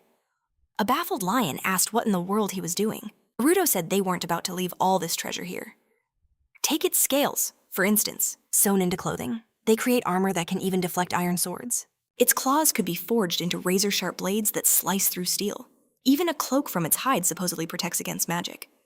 As he pointed to a shiny object, Aruto identified a rare, high-value component, the dragon's eyeball. It fetches an unbelievable price. The others stared, horrified, as Aruto held up the giant eye. Then, his own eyes gleaming, Aruto announced he'd found the rarest material of all the dragon's heart. At that very moment, Lion passed out. Magica grabbed Aruto's collar, demanding he revive Lion. Shocked, he'd fainted. Magica, looking at Aruto, asked what the dragon's heart was even for. Aruto explained that if you let it age for about 3 years, it becomes a resurrection potion. Magica had heard of such a thing, but never knew it came from dragon hearts. Lion then added that it unfortunately only revives humans. After they had painstakingly stripped the dragon of all its parts, Aruto figured the haul was more than enough to cover their uniform costs. He realized money wouldn't be an issue for a long time. Turning to Magica, Aruto warned her not to spend it all at once. Magica happily agreed. Aruto racked his brain on how to haul the loot, refusing to leave any behind. Just then, Lion awoke, muttering how useful an inventory skill would be. Inventory, the very word left Aruto completely baffled. Lion struggled to describe it, like storing things in invisible boxes, a concept he must have seen in some game. Turning to Aruto, he exclaimed, "What is this? It's impossible. Storing infinite things is beyond any human." Aruto sighed. His bag was destroyed. They'd have to grab what they could and come back for the rest. At that moment, the slime squirmed towards him. Aruto asked what was wrong. The slime then spat out his bag, perfectly intact. Aruto's jaw dropped as he realized how Ru had stored it. A wild idea struck him. Could Ru do the same with the massive dragonstone? Convinced it was impossible, Aruto asked anyway. In response, Ru opened his mouth and absorbed everything in sight, leaving the group utterly speechless. Lion snatched the slime, declaring, "This inventory thing can't be real." At this, Aruto began to sob dramatically, wailing that all his careful sorting had been for nothing. While his friends tried to comfort the wailing Aruto, an unseen observer watched them from the shadows. The girl mused that just 3 people, especially that boy, had killed a dragon. It seemed God had been right about him. She couldn't wait to see what other surprises he had in store. Arriving at the guild, Aruto declared, "Listen up, we completed the dragon-slaying quest." Lion then grandly gestured for the guild members to inspect the materials. The appraisers simply remarked that the materials looked decent, but could be bought at any auction. The guild staff then flatly refused, saying they couldn't buy the materials or pay the reward, telling them to take it all back. Lion instantly shot back that these materials weren't for resale. Aruto, watching quietly, knew that this proof wasn't going to be enough. He thought about the unchangeable nature of fate, how every person's path was already decided. Such mental blocks, he figured, were a common side effect for those who tried to defy their destiny. It was as fundamental as the magic of this world. Turning to Lion, Aruto apologized, saying they had to back down. A bewildered Lion couldn't understand why, especially since they had genuinely defeated the dragon. Still, the guild members remained unconvinced. Aruto then explained they just needed money for uniforms. They would just have to find another way to sell the materials. Lion admitted that was a reasonable plan, yet he couldn't stand the thought of giving up. Suddenly, a sharp voice cut in, scolding them for being so noisy. Aruto looked up, a jolt of shock running through him as he recognized the speaker. The girl commented, "The guild loves its choral decor, but this is a bit much, don't you think?" They all stared, asking who she was.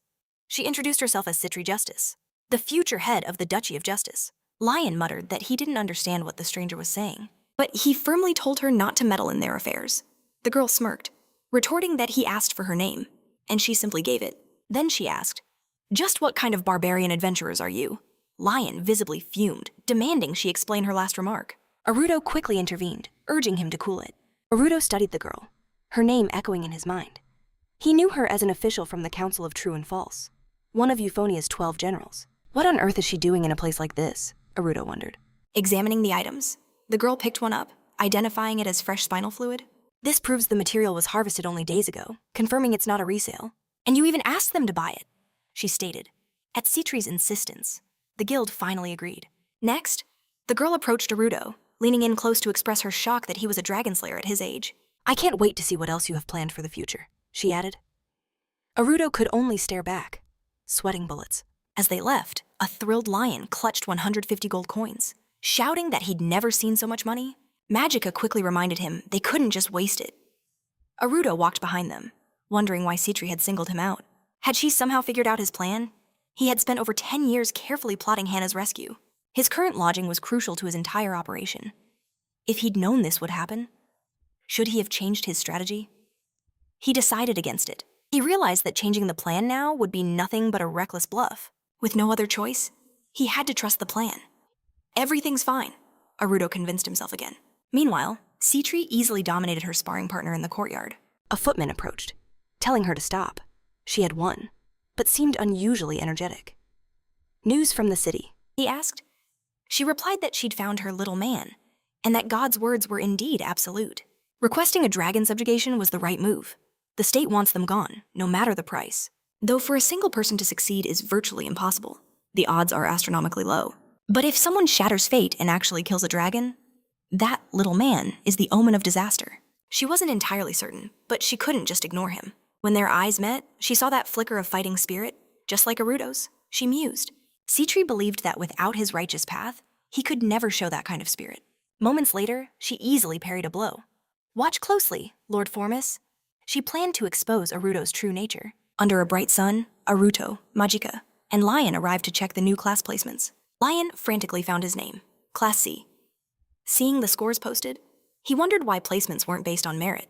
If that's the case, why am I stuck in the second-to-last class? Magica theorized Aruto's written exam scores must have been a complete disaster. Aruto then asked Magica about her class. She proudly announced she was in Class A on a scholarship. Lion was speechless, while Aruto offered a warm congratulations. Magica then asked, "You got Class A too, right, Aruto?" Aruto revealed his placement in Class D, completely shocking his friends. Lion collapsed to the floor, wailing that Aruto studied so hard, only to rank below him. He joked, asking if Aruto had written his answers in the wrong section. At that, Magica snapped, "You idiot!" and smacked him for the rude comment. Aruto explained that for a peasant, Class D was the highest he could reach, regardless of his scores. Besides, Aruto revealed that school life meant very little to him. He didn't care where he was placed. Everything was going fine. Hearing this, his companions were simply left stunned. Soon after, they arrived at school, said their goodbyes, and went to their respective classes. Aruto hoped his friends would adjust well, then approached his own class, where the real trouble would begin. If his memory was correct, a splash of water was waiting for him behind this very door. The bully would claim it was magic practice. Then he'd apologize for the mishap, insisting it was an accident. He'd ask for forgiveness, while calling him worthless peasant trash. Aruto recalled the noble's mockery of commoners and immediately understood the script. "Good luck with your practice," Aruto said as the scene unfolded. The other students were confused. Why wasn't he soaking wet? Another student, faking control, said his friend's magic skills were just sloppy. Now it was his turn to attack. But Aruto countered with his own magic, staying perfectly dry. The young man was stunned. How did he block the spell so effortlessly? Aruto sat down and opened his bag, thinking how this would be seen as great sorcery in his past life. His attackers were clueless. They just assumed Aruto had powerful magic armor. Stolen, of course, from somewhere. They decided they needed to reclaim it for themselves. Using fire magic, the bully declared. This spell is a bit dangerous, but his armor should protect him. Aruto saw they were treating him like a common thief. He wondered, am I really reckless enough to use attack magic here? Still, their abilities are nothing special. Just then, another student entered and shot a fireball. In a flash, Aruto leaped up, blocking the attack before it hit a girl. His blinding speed startled the attacker. He then declared, even for practice, using attack spells in class is dangerous. What if someone had gotten hurt? Next time, he warned his opponent, be more careful. The bewildered attacker couldn't believe who had just intervened. At that moment, a girl entering the room asked what in the world was going on. Aruto froze. This was the fated meeting he'd been dreading. Turning slowly, he saw her. Hannah. He approached, trying to act casual. It's just some magic practice, that's all. He assured her it was fine, but his own eyes filled with tears. This was only the beginning of his destined pain. He couldn't let himself get close to Hannah again. He only had 5 years left to live. To rekindle their love now would mean abandoning her all over again. A cruel fate. Better to remain strangers than put her through that agony. Her own death was just 4 months away. He walked out, lying to himself that it was okay. In his heart, he made a silent vow. Hannah, I swear I will protect you. When Hannah saw Aruto, she could hardly believe it. For a colonel like her, just being at this school was a miracle. The Colonels were an ancient, powerful noble family. As their heir, the pressure on her was immense. Her parents hired the world's greatest mentor, and yet she was a complete failure at everything. The mentor told her parents bluntly he'd never seen someone so utterly talentless. From behind the door, Hannah heard every soul-crushing word. The mentor explained talent was key, her innate ability a pathetic level 4. With a foundation that weak, building anything significant was simply impossible. He tried to break it to them gently, but the truth was harsh. Your daughter has 0 talent. 10 years passed, and just as he'd predicted, Hannah failed at every turn. No matter her efforts, she couldn't raise her level. Everyone gave up on her, even her own father. But she refused to quit, using political connections to barely enroll in this school. The school, in turn, had to hide her incompetence to protect the Colonel family name. So Hannah's goal was simple: become invisible. Stay quiet, make no waves, disappear. If she erased her own existence, no one could mock her. She could finally be left alone. But the moment she entered that classroom, her entire world shifted. She remembered her mother's words about her betrothed. Her mother had said she wouldn't know his face, but she would know him in her heart. It was destiny. The instant she saw Aruto, she knew. He was the one she was fated to meet. Aruto was in sword practice when the teacher bellowed, "Fight as if you're facing real demons." He yelled, "No cutting corners. This is true martial arts, not some child's play. Anyone who slacks off is out." His voice was stern, but he wasn't entirely serious. As Aruto held his dagger, the teacher attacked without warning. Aruto dodged. What was that for? The teacher demanded his weapon, sneering that Aruto lacked the skill to even hold it properly. But this was a dragon fang dagger, a priceless weapon carved from an actual dragon's tooth. The instructor asked where he got it. Aruto thought, "I killed a dragon for it," but knew that would sound insane. The teacher then lectured him, saying that relying on a fancy weapon would only stunt his growth. He announced he would confiscate it until Aruto's skills improved, then commanded, "Hand it over now." The students whispered that their teacher, Levante, was a high-rank adventurer. Aruto was doomed. Aruto simply stood his ground, waiting to see what would happen next. Levante lunged again, mocking his slow response. He was insulted Aruto hadn't already surrendered. Aruto kept dodging, refusing to back down. He could tell this instructor was the real deal. The teacher watched in disbelief. How could a mere commoner possibly be dodging his moves? It must be pure luck. "Fine," he declared. "Let's play a game of tag." Aruto frowned. Tag? The teacher set the terms if Aruto remained untouched until class ended. He could keep the dagger. Aruto wondered why he wanted this dagger so badly. He knew this wouldn't be a simple game. Levante began to stretch. "Refusal means you lose," the teacher added. "I'm not going easy on a peasant." The game began. Levante roared and charged, but Aruto skillfully evaded each attack. The teacher was shockingly fast for a man his size. Still, compared to Majika, he was nothing special. Inside his head, Levante was fuming. How was this kid dodging him? It had to be dumb luck. Levante suddenly unleashed wind magic. A surprise attack on Aruto. The teacher struck, believing he had him trapped, but his blow just hit the wall. He stared in disbelief. Aruto had vanished from sight. Arudo, now standing directly behind him, knew how close that call had been. The teacher was serious, firing off volleys of magic.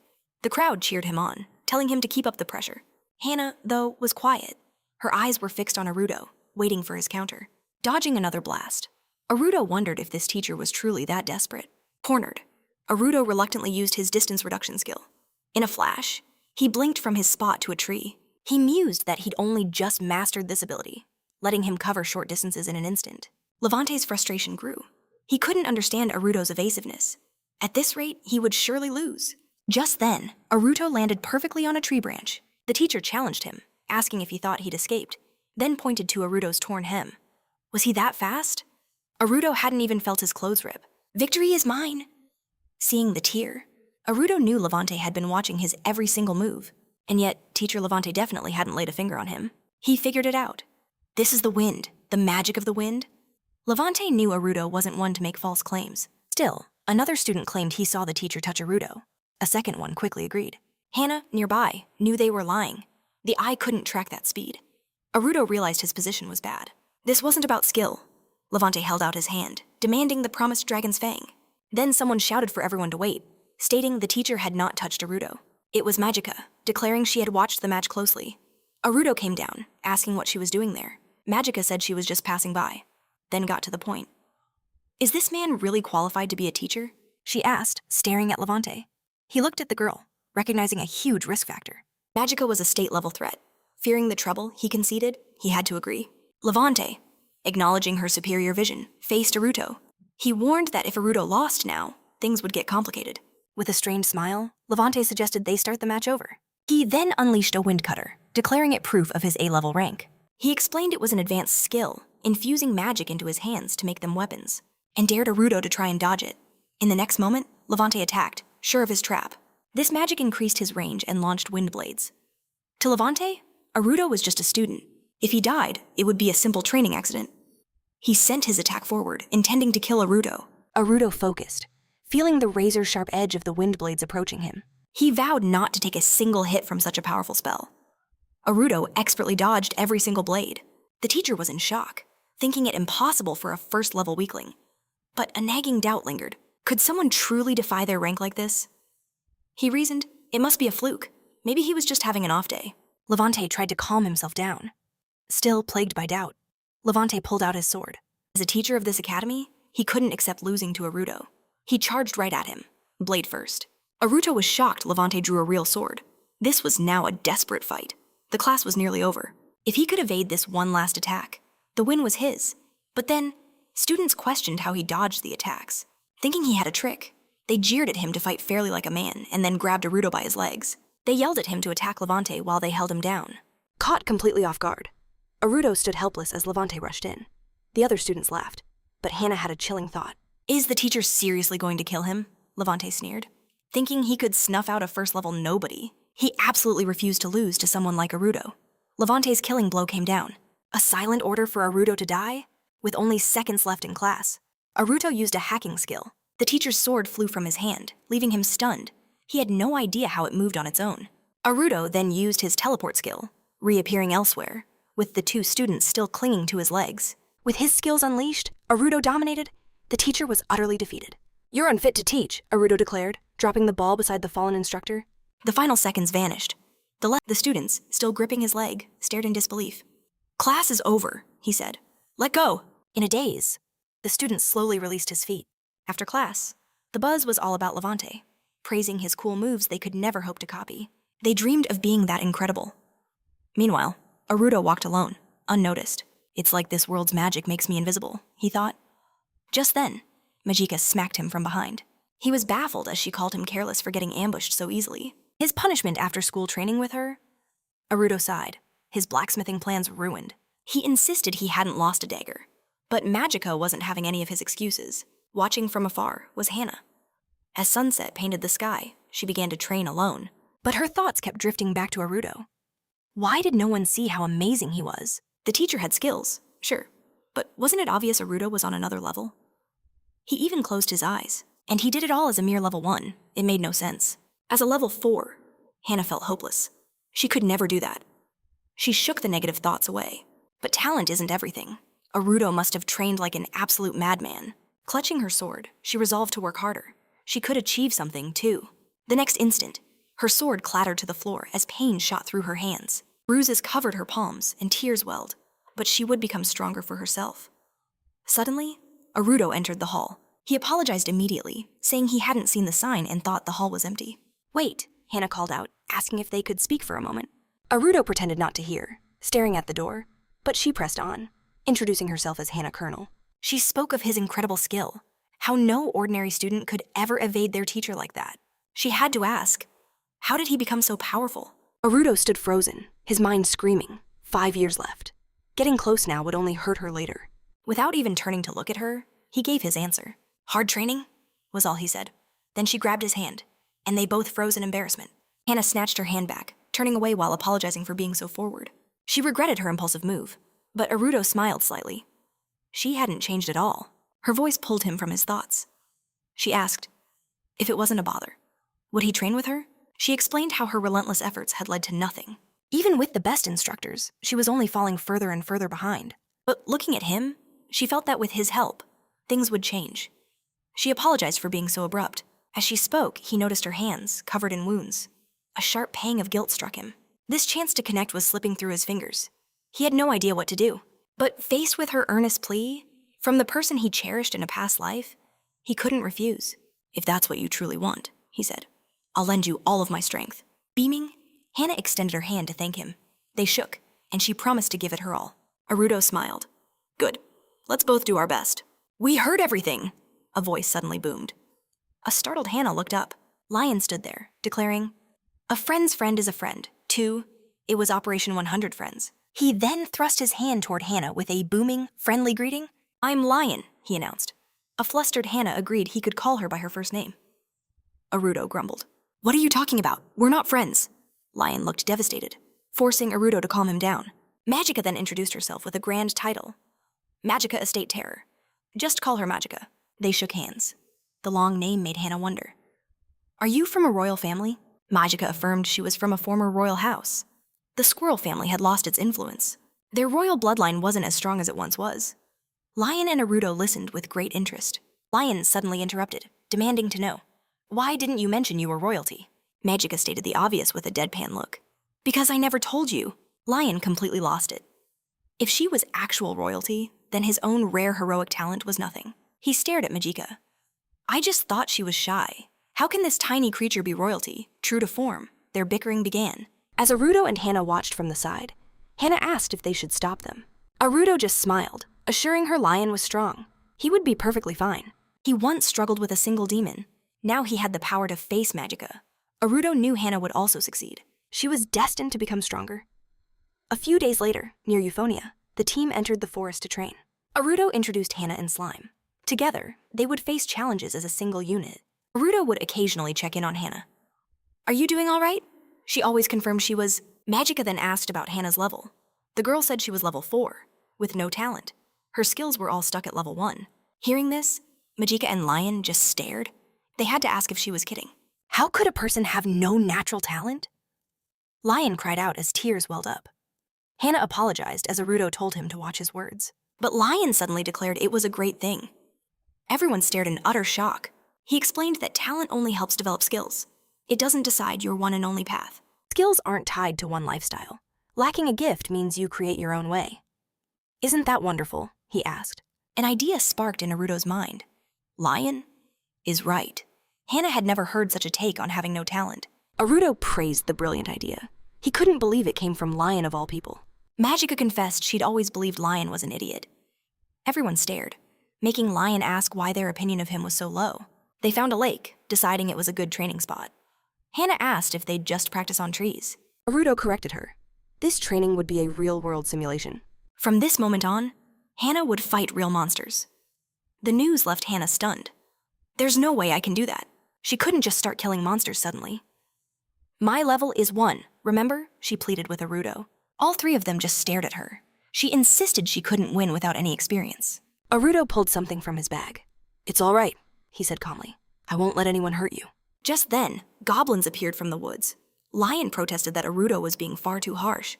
Magica agreed, noting he didn't need to bait so many. But Arudo announced he had a plan. He gathered his friends close and whispered his strategy. They understood instantly.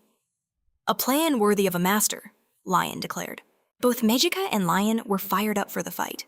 Arudo handed Hana a sword, announcing it was time to start. But Hana could only admit she wasn't ready at all. Arudo declared his faith in his friends, and they charged Magica, gracefully weaved through the goblins. She leaped into the air. Taking them out one by one was simply a waste of her time.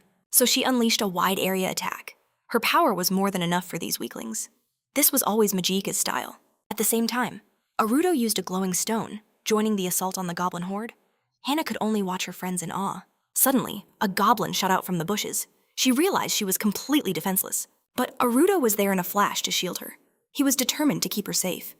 After killing the goblin, he checked on Hana. She confirmed that she was okay. Arudo knew the perfect moment had finally arrived. Just then, goblins swarmed Lion. He screamed that he'd let his guard down. "This is the end for me." Hana saw Lion get buried by monsters. "We have to help him," she cried out to Arudo. "Lion's in big trouble." Arudo casually swatted a goblin away. "Sorry, I'm a little busy," he said. Then he calmly told Hana, "You go save him." Hearing this, Hana panicked. "I can't," but Arudo just reassured her. "Don't worry, it'll be fine." The beast was completely focused on Lion. This was Hana's chance to strike. But her own doubt held her captive. But for Arudo, this was all going exactly as planned. Arudo's strategy was simple use Lion's unique talents. His amazing aggro skills, his insane durability, and his immortality. Basically, Lion could be the goblin's punching bag forever. With him drawing all the heat, Hana just needed to clean up the stragglers. Then she and Magica could handle the rest. The only question was, did Hana have the guts to do it?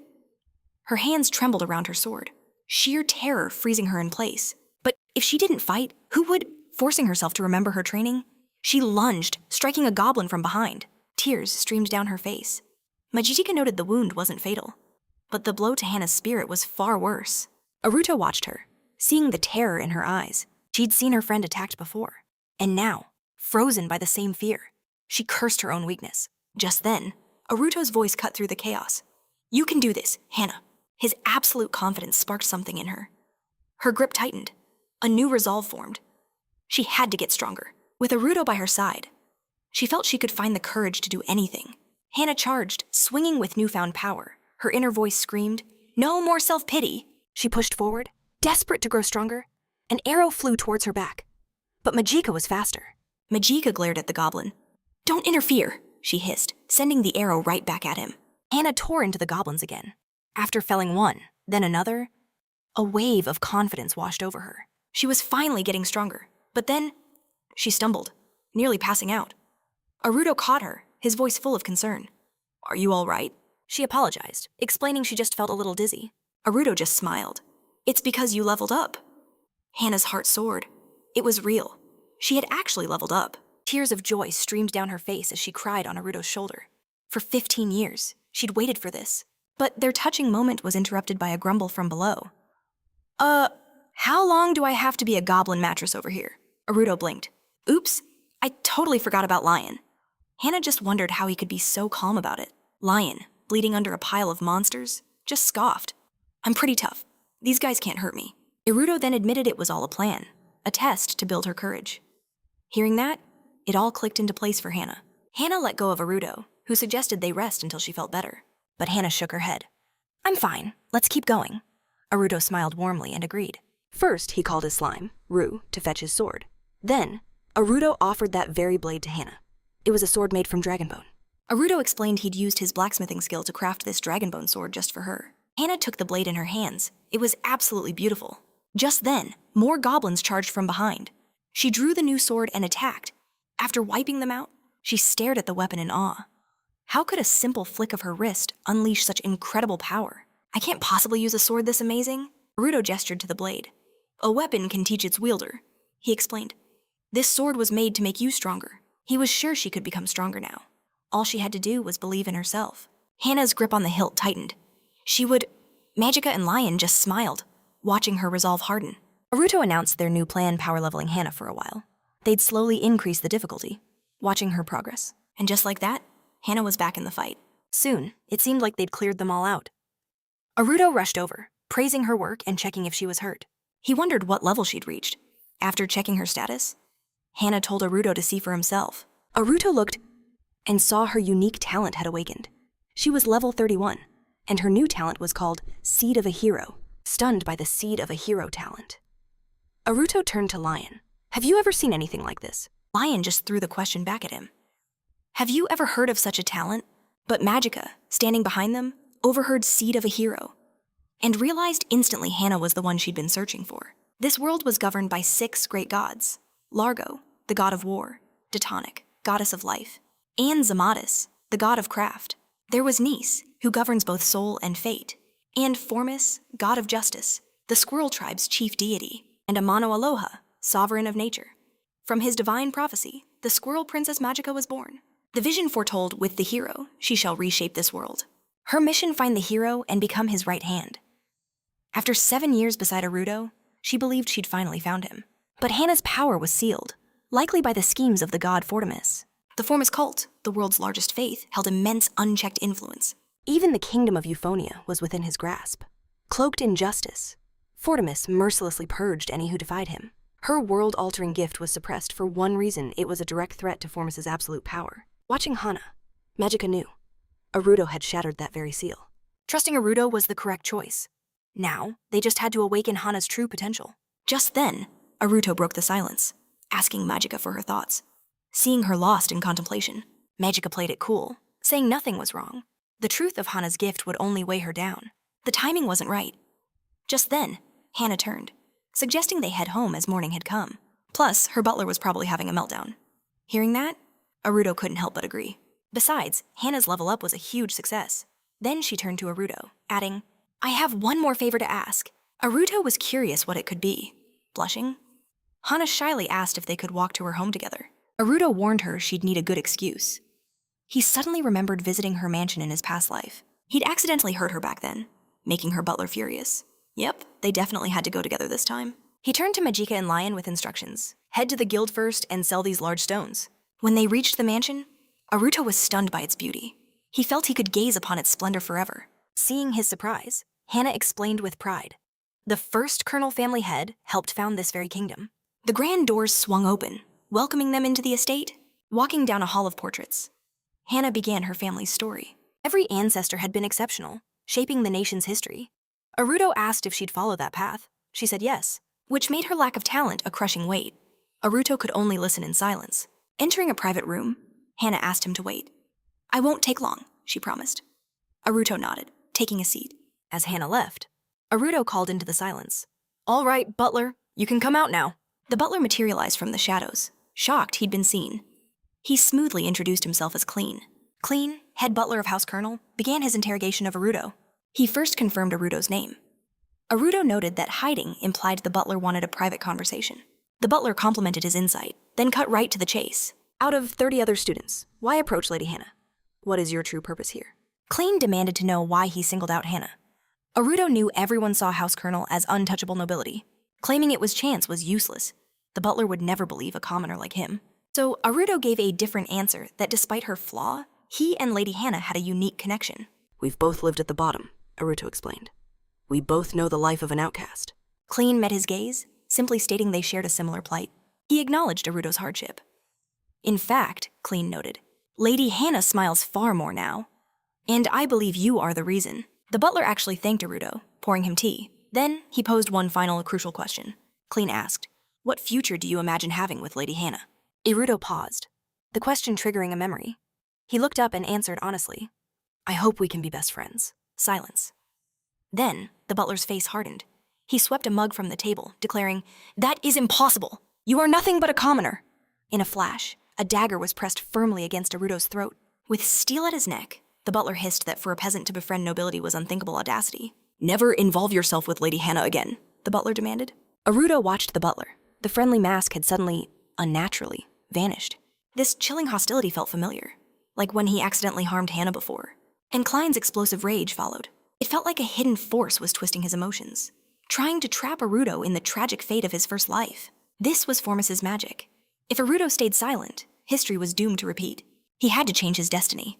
Leaping up, Aruto faced the butler, demanding why he couldn't reach Hana. The butler sneered. Doesn't he understand a lady seen with a commoner loses all her dignity? especially a lowborn who foolishly thinks he's her intellectual equal. But Aruto knew the butler was the one truly lacking any dignity. He knew Hannah had become incredibly strong during their training. Maybe even elite for a D class. What did Clean do for 15 years? The butler denied it, but Aruto insisted on the truth. Hannah stayed at level 1 this whole time. Clean just watched, never helping her actually grow. Now, who's the one without dignity? Aruto declared, snatching the knife from the butler's hand. He then revealed the 5 other butlers hiding with stealth skills. Aruto showed off a handful of knives, taken from the hidden assassins. The first butler seems to be the strongest, Aruto noted. But I disarmed you all this easily. Their skills were clearly pathetic. So what would he do if things really got out of hand? Aruto challenged Clean, questioning if his noble dignity would stop him. Seeing this, the butler wondered what Aruto was even trying to achieve. Just then, the door swung open. Hannah walked in, apologizing for the delay. Seeing Clean, she simply asked why he was there. Aruto smiled, saying the butler was treating him like an old friend. The butler claimed his presence was natural. Aruto then expressed his hope to see him again soon, bowing politely. The butler echoed the sentiment, wishing for their next meeting as they left the room. Walking behind Hannah, Aruto knew his actions could be seen as assault, but it was the only way to make them fear him.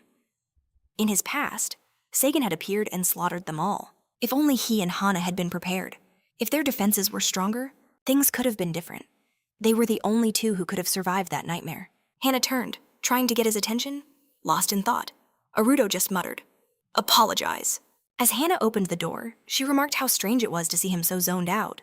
They entered her brightly lit room, with everything so neat. Aruto realized this was his first time here. In his past life, he never got past the living room. Was this her actual bedroom back then? He wondered. Hannah confirmed that it was, much to Aruto's utter shock. She explained that nobles often invite close friends to their chambers, and she wanted to thank him properly. Hannah turned to Aruto, her eyes filled with sincere gratitude. But Aruto insisted her new power was her own achievement. He only gave a little help, blushing. Hannah admitted she knew he'd say that. She started, "If you don't mind, could we—" But Aruto cut her off. A grim memory hit him. In his past life, Hannah confessed her feelings and offered herself to him. He couldn't let that happen again. Accepting her now would bind their lives, leading to the same tragic end. For her sake, he had to refuse. Blushing, Hannah then asked if he would be her best friend. Aruto was completely floored, totally unprepared for that question. An embarrassed Hannah awaited his reply. Aruto's face went red. A love confession! What on earth was I thinking? He screamed internally. He felt a deep sting of embarrassment. Seeing him, Hannah offered her hand and told him to sit. Aruto stammered that he would be honored to be her friend. Smiling, Hannah thanked him, looking delighted. She then mused that while he wasn't her boyfriend yet, there was certainly no need to rush things. At last, she could spend some quality time with Aruto. But soon, Hannah had to say goodbye, thanking him for the day. Aruto apologized for staying so late. Then his eyes locked onto a sword resting in a glass display. He drew closer, his focus absolute. Hannah noticed his intense gaze. This blade is forged from a rare ore called orachalin, she explained. She added that it was made for her family's first patriarch after the legendary War of the Gods. Seeing the sword, Aruto finally understood. So this was the power of orachalin. He could feel its presence. Hannah revealed it was their family heirloom, but strangely, no one had ever been able to wield it. Aruto wondered why. The sword didn't seem heavy enough to be so restrictive. Hannah explained its special condition. A powerful will was imbued in the sword, sworn to protect the world. However, it became inert after the first family head helped establish the kingdom. Hearing this, Aruto gazed at the sword, thinking, "You can't protect your own kingdom while fighting for others." Changing the subject, Hannah turned to Aruto. "Are you certain you don't want to stay for dinner?" Aruto, though tempted, had to decline. It wouldn't be right for a commoner like me to stay all night. Hannah simply nodded. Aruto apologized again, promising he would see her tomorrow at school. He then declared with a grin, "From today on, we're best friends forever." But as Aruto left, a dark thought surfaced. The tomorrow they spoke of might never arrive. He only hoped Hannah would remember him, no matter what happened next. Hannah just watched him go. Aruto knew the terrible truth. Hannah's death was only 7 hours away. He returned home to his slime. He walked in, announcing his return. "Did the goblins sell the magic stones?" The slime promptly spat out a pile of gold coins. It was a huge amount. "I need you to have the others give these coins to Hannah," Aruto commanded. Hearing this, the slime jiggled in surprise, as if asking a question. Aruto asked Rue to stay in Lion's room tonight, saying he had personal matters to attend to, and to send his regards. Rue reached out, as if in protest. As it climbed on him, Aruto realized they hadn't spent much time alone. With a faint smile, he hugged Rue tightly. Later, after nightfall with Rue asleep. Arudo just stared out the window. Arudo knew he would appear on this road. Sumi-jin was on his way to the Colonel family mansion. Arudo planned to ambush him right here. That's why he chose this very room. He then summoned his skill table. He wondered if he could truly beat Sumaigen with his current abilities, especially if his body refused to obey him again. In his past life, Arudo never knew such weakness, but now was not the time to hesitate. He had risked it all just for this day. All that was left was to fight with every fiber of his being. Arudo was determined to crush Sumi-jin. He would avenge everything he had suffered in his previous life. That day, a shadow fell upon the capital. It was unclear if it was from a fire or a demon attack. From a rooftop, Arudo saw a mansion ablaze. It was the Colonel house. Everyone inside had been slaughtered. He raced towards the flames, his mind reeling. He couldn't comprehend how this had happened. His only thought was Hannah's safety. Approaching, he saw a man facing down the butler, who shielded Hannah and her mother. The stranger declared, "Now you will finally understand." Holding a sphere of energy, the man announced, "By the will of the ruler, Hannah Colonel is to die at this moment." The butler questioned how this was possible. "For Sumaigen Salwi himself, one of Euphonia's 12 generals, to do this," the man retorted coolly. "The 12 generals of Euphonia are the government." We are a special force acting for the good of the nation. This is an order, and my actions are completely legal. "So tell me," he sneered, "why is a mere butler standing in my way, protecting them?"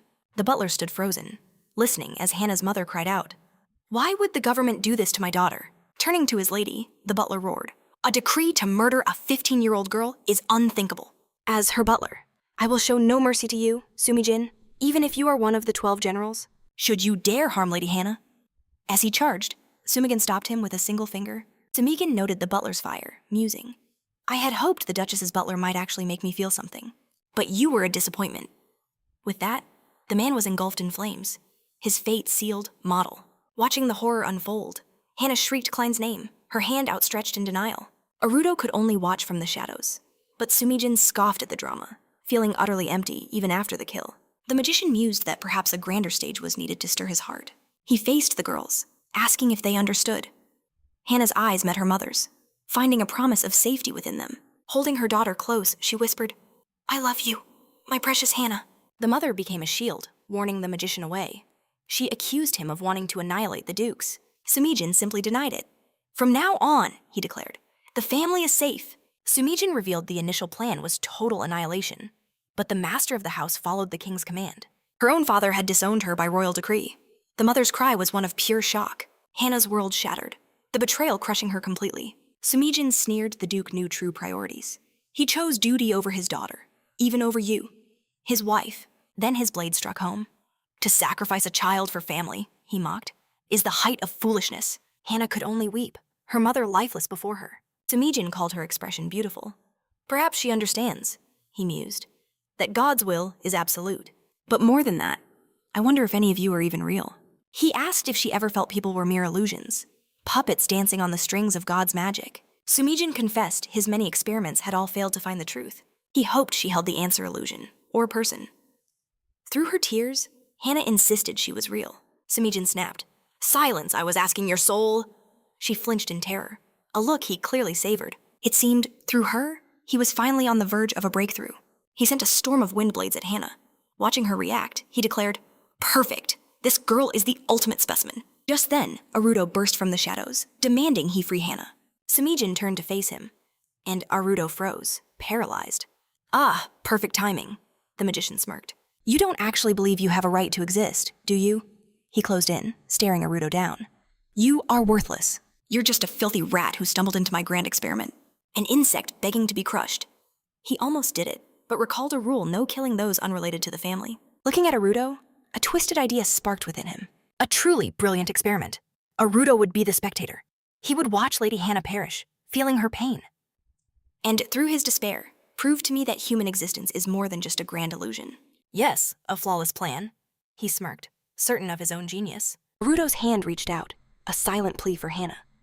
Sumaigen noted the boy couldn't even make a sound. "This," he explained, "is your station in life, an absolute law of fate, the will of God." He told Arudo to accept it, born with a mere 2 weeks to live. Arudo was frozen, completely powerless. He screamed inside for him to stop, but Sumaigen unleashed his might, and Hannah was gone. All Arudo could do was watch, tears carving paths of failure. Sumijin declared the mission a success. He put on a show of regret, but felt only emptiness. He then tossed Aruto aside like trash. The boy wept, crushed by his own failure and profound weakness. Later, Hannah's body was found by a stream, discarded beneath a watermill on the city's edge. A note left with her spoke of her lack of talent, of bringing shame upon her family name. The handwriting was clearly a fake, yet it was all the proof they needed to close the case. Aruto watched from a window. Reliving the nightmare, he vowed it would not happen again. He had 1 hour left. Suddenly, a rain-soaked figure appeared below. Without hesitation, Aruto launched his attack. Sumijin demanded to know who he was. "Just Aruto," came the cold reply. A peasant of the lowest rank. Sumijin looked surprised. "And you," Aruto continued, "are the 12th general, Sumijin Sui." The magician's eyes narrowed. "If you know that, then I can't let you leave. I have business here." Aruto shot back. "Not a chance. I'm here to end this whole stupid affair." "Stupidity," Sumijin sneered. "I am simply following a royal order. If you intend to stop me, I'll just eliminate you." A familiar paralysis took hold. Sumijin's submission skill had rendered Aruto immobile.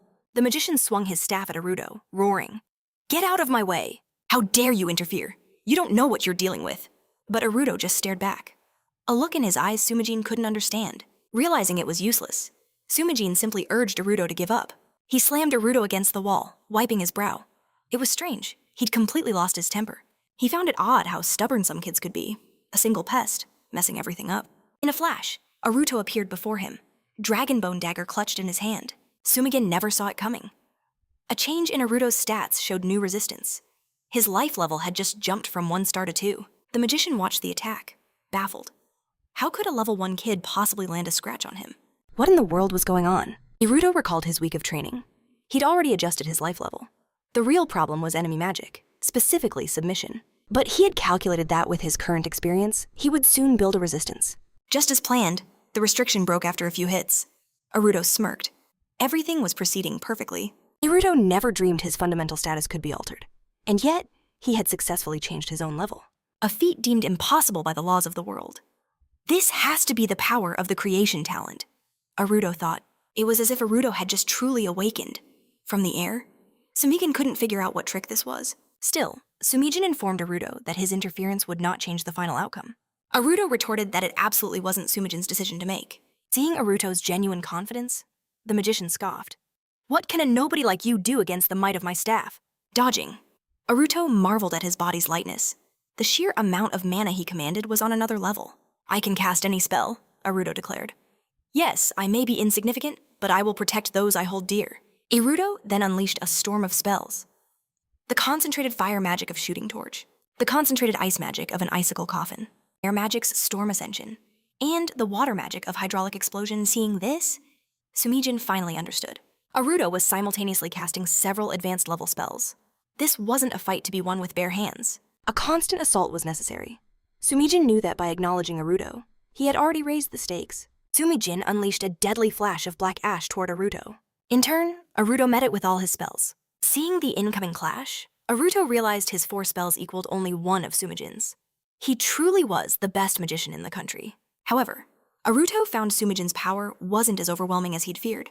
At this level, he saw a clear chance for victory. In the next moment, Aruto cast water balloons, creating a thick cloud of steam. Sumijin immediately recognized the tactic. He was aiming to block his line of sight. Aruto closed the distance instantly, attacking with his sword.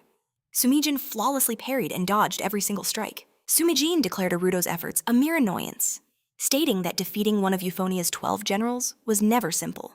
Aruto couldn't comprehend how Sumijin dodged his attack so perfectly. His opponent's agility was as formidable as his magic.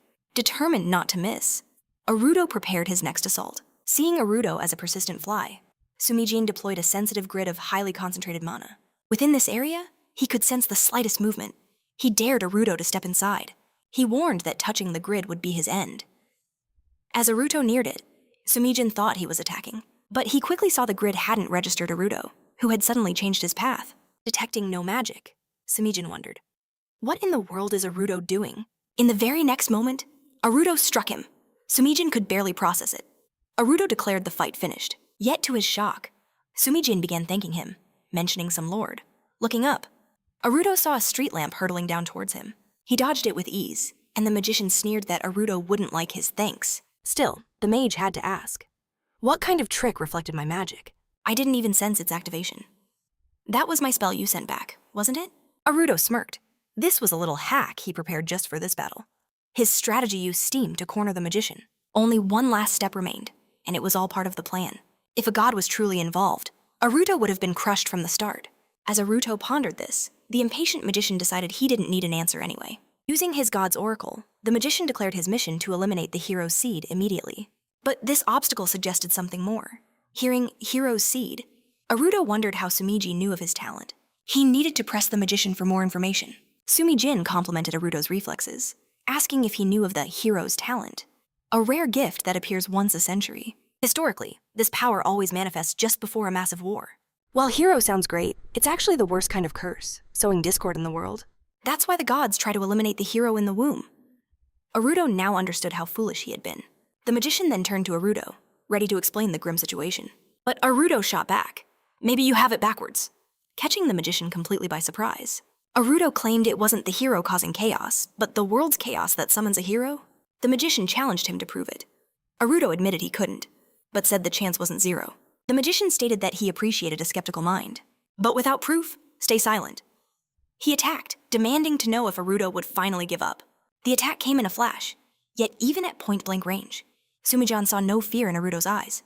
His face was a mask, showing no pain. The magician, sensing nothing, simply demanded his death. Was this really the only way? And so, the battle raged. Aruto knew he had to keep fighting until that divine intervention happened again, dodging every attack. Suddenly, the mage felt the air shift. In the next moment, Aruto's fist slammed into his face, catching him off guard. Aruto followed with more strikes, declaring, "It's already too late for you." Sumijin couldn't believe what was happening. Aruto was moving with a completely different energy than before. Was he holding back this whole time as Aruto pinned him down? Sumijin's body felt impossibly heavy. What was this weight spell? But that magic was lost in the age of the gods. Even as the kingdom's greatest magician, he was powerless against this ancient spell. Why this seal? Had Aruto been casting a spell on himself this whole time? Enraged, the magician roared for Aruto to disappear. Such disrespect. He would never be forgiven. Aruto saw the immense power gathering in the staff and instantly realized its true nature. Mana pulsed erratically from the staff. Aruto knew it couldn't withstand that much power. No normal artifact could handle that much mana. Was that a heavenly crystal? The magician simply laughed. Too late now. This staff is forged from the bones of dead kings and orichalcum. It is a masterpiece of the kingdom, powered by an artificial celestial crystal.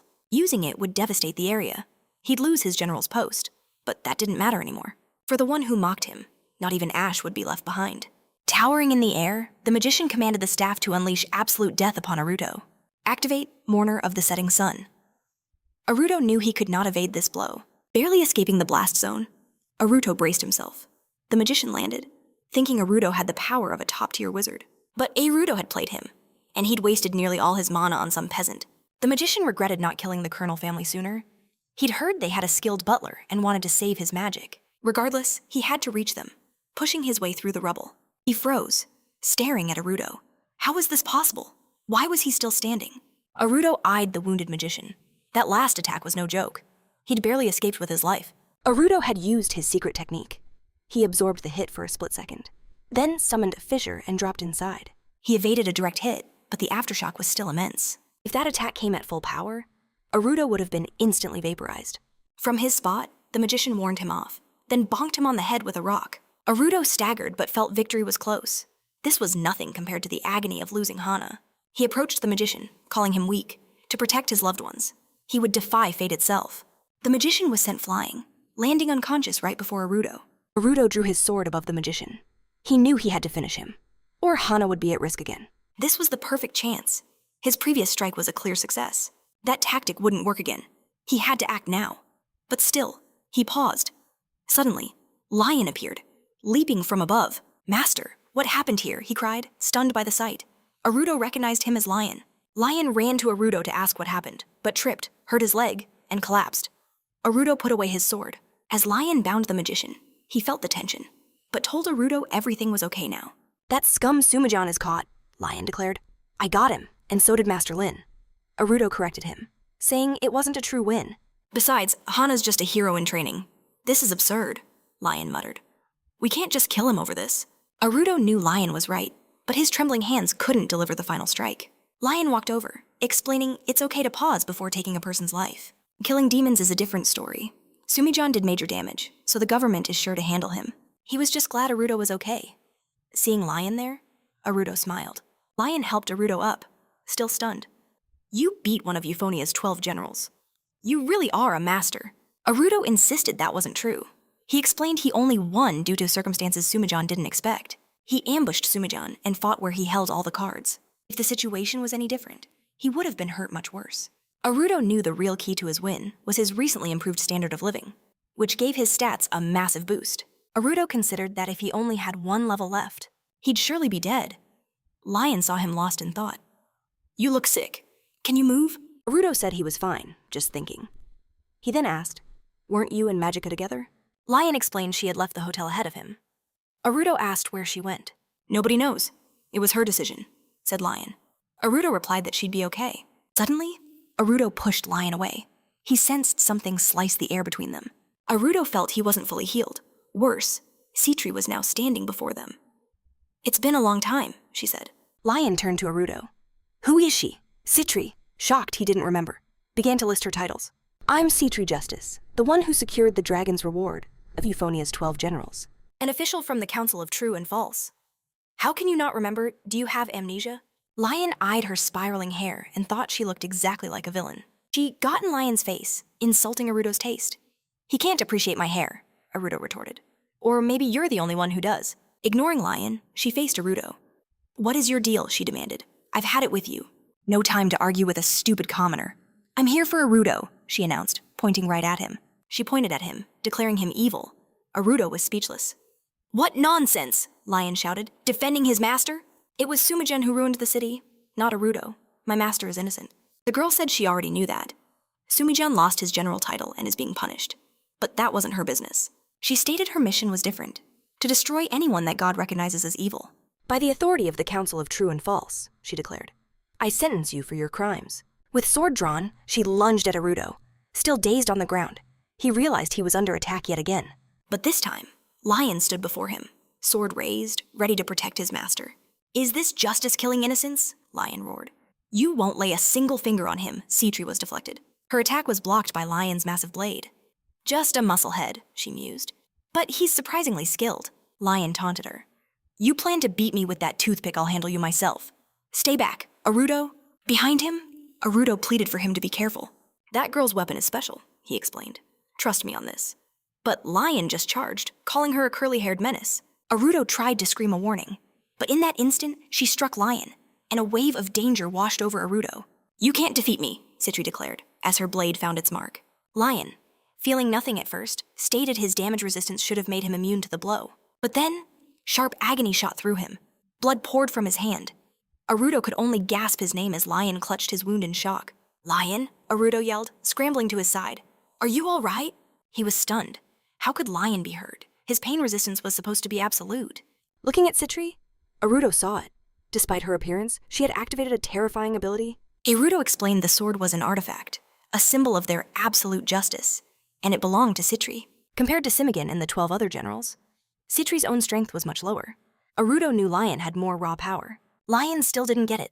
How did she wound him? That's exactly why we can't win, Arudo clarified. The weapon carried a curse. It targeted any opponent stronger than its user. Citri knew Lion was stronger, so she attacked him to trigger the curse. His damage resistance was instantly nullified.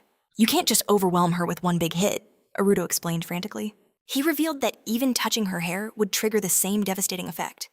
Doing too much damage would kill them instead. The stronger Arudo got, the harder it would be to achieve victory. This weapon was how Citri's justice ruled over the 12 generals and all of Euphonia. Hearing this, Lion thought it was completely unfair. So how are we supposed to beat her? He asked. Citri, watching them, realized Arudo knew way too much. She questioned him, wondering if she'd used this weapon on Arudo before. Where did you get all this information? She pressed. Did we fight in a past life? Arudo called it a stupid joke. If you're just stalling for time, he warned, I won't let you. Suddenly, a massive explosion rocked the area, leaving them all stunned. Arudo saw it came from Cornello's house. He wondered who else besides Simigan could be mounting an attack. Arudo turned to Lion. We have to hurry. Just then, a blinding light appeared. This power was far greater than Simigan's. He knew Hannah was in danger. But as they turned to run, they found Citri pursuing them. "Did you really think you could escape me?" she sneered. At the same time, she wondered about the explosion. Was this a blessing from the gods? She'd watched Aruto hesitate, his conscience weighing him down. She decided he was trying to flee. Moving to end it, she swung her sword at Aruto. Aruto was lost in thought, wishing he'd truly finished Simigan. He still hadn't saved Hannah. But unexpectedly, Ru proved useful. Aruto never thought the slime would stand up to Citri. Aruto grabbed the slime, confused by its actions. He thought it was a joke as the goo spread through his fingers. "Ru, answer me, don't die," Aruto pleaded, thinking of all the time they'd spent together. In the next moment, all that was left of Ru was a single, tiny ball. Citri stood before Aruto, who was enraged she had killed his friend. He drew his sword, ready to attack, and then he was back in the void. The figure on the throne noted Aruto's ignorance of the artifact's curse. "It's been a while." It greeted him. This was the being that sent Aruto through 2 lifetimes. It seemed unimpressed that Aruto had lost control to his rage. Didn't he know how terrifying the artifact was? Aruto realized this was the same place he'd been after his first death. This could only mean he had died again. A chair appeared behind him, and the entity simply said, "Sit down." A voice echoed, granting him a chance to speak. Aruto asked if he was dead. The entity simply said no. His soul had just hit its breaking point. He could be reborn, but this body was toast. His soul, however, would carry on from his last life.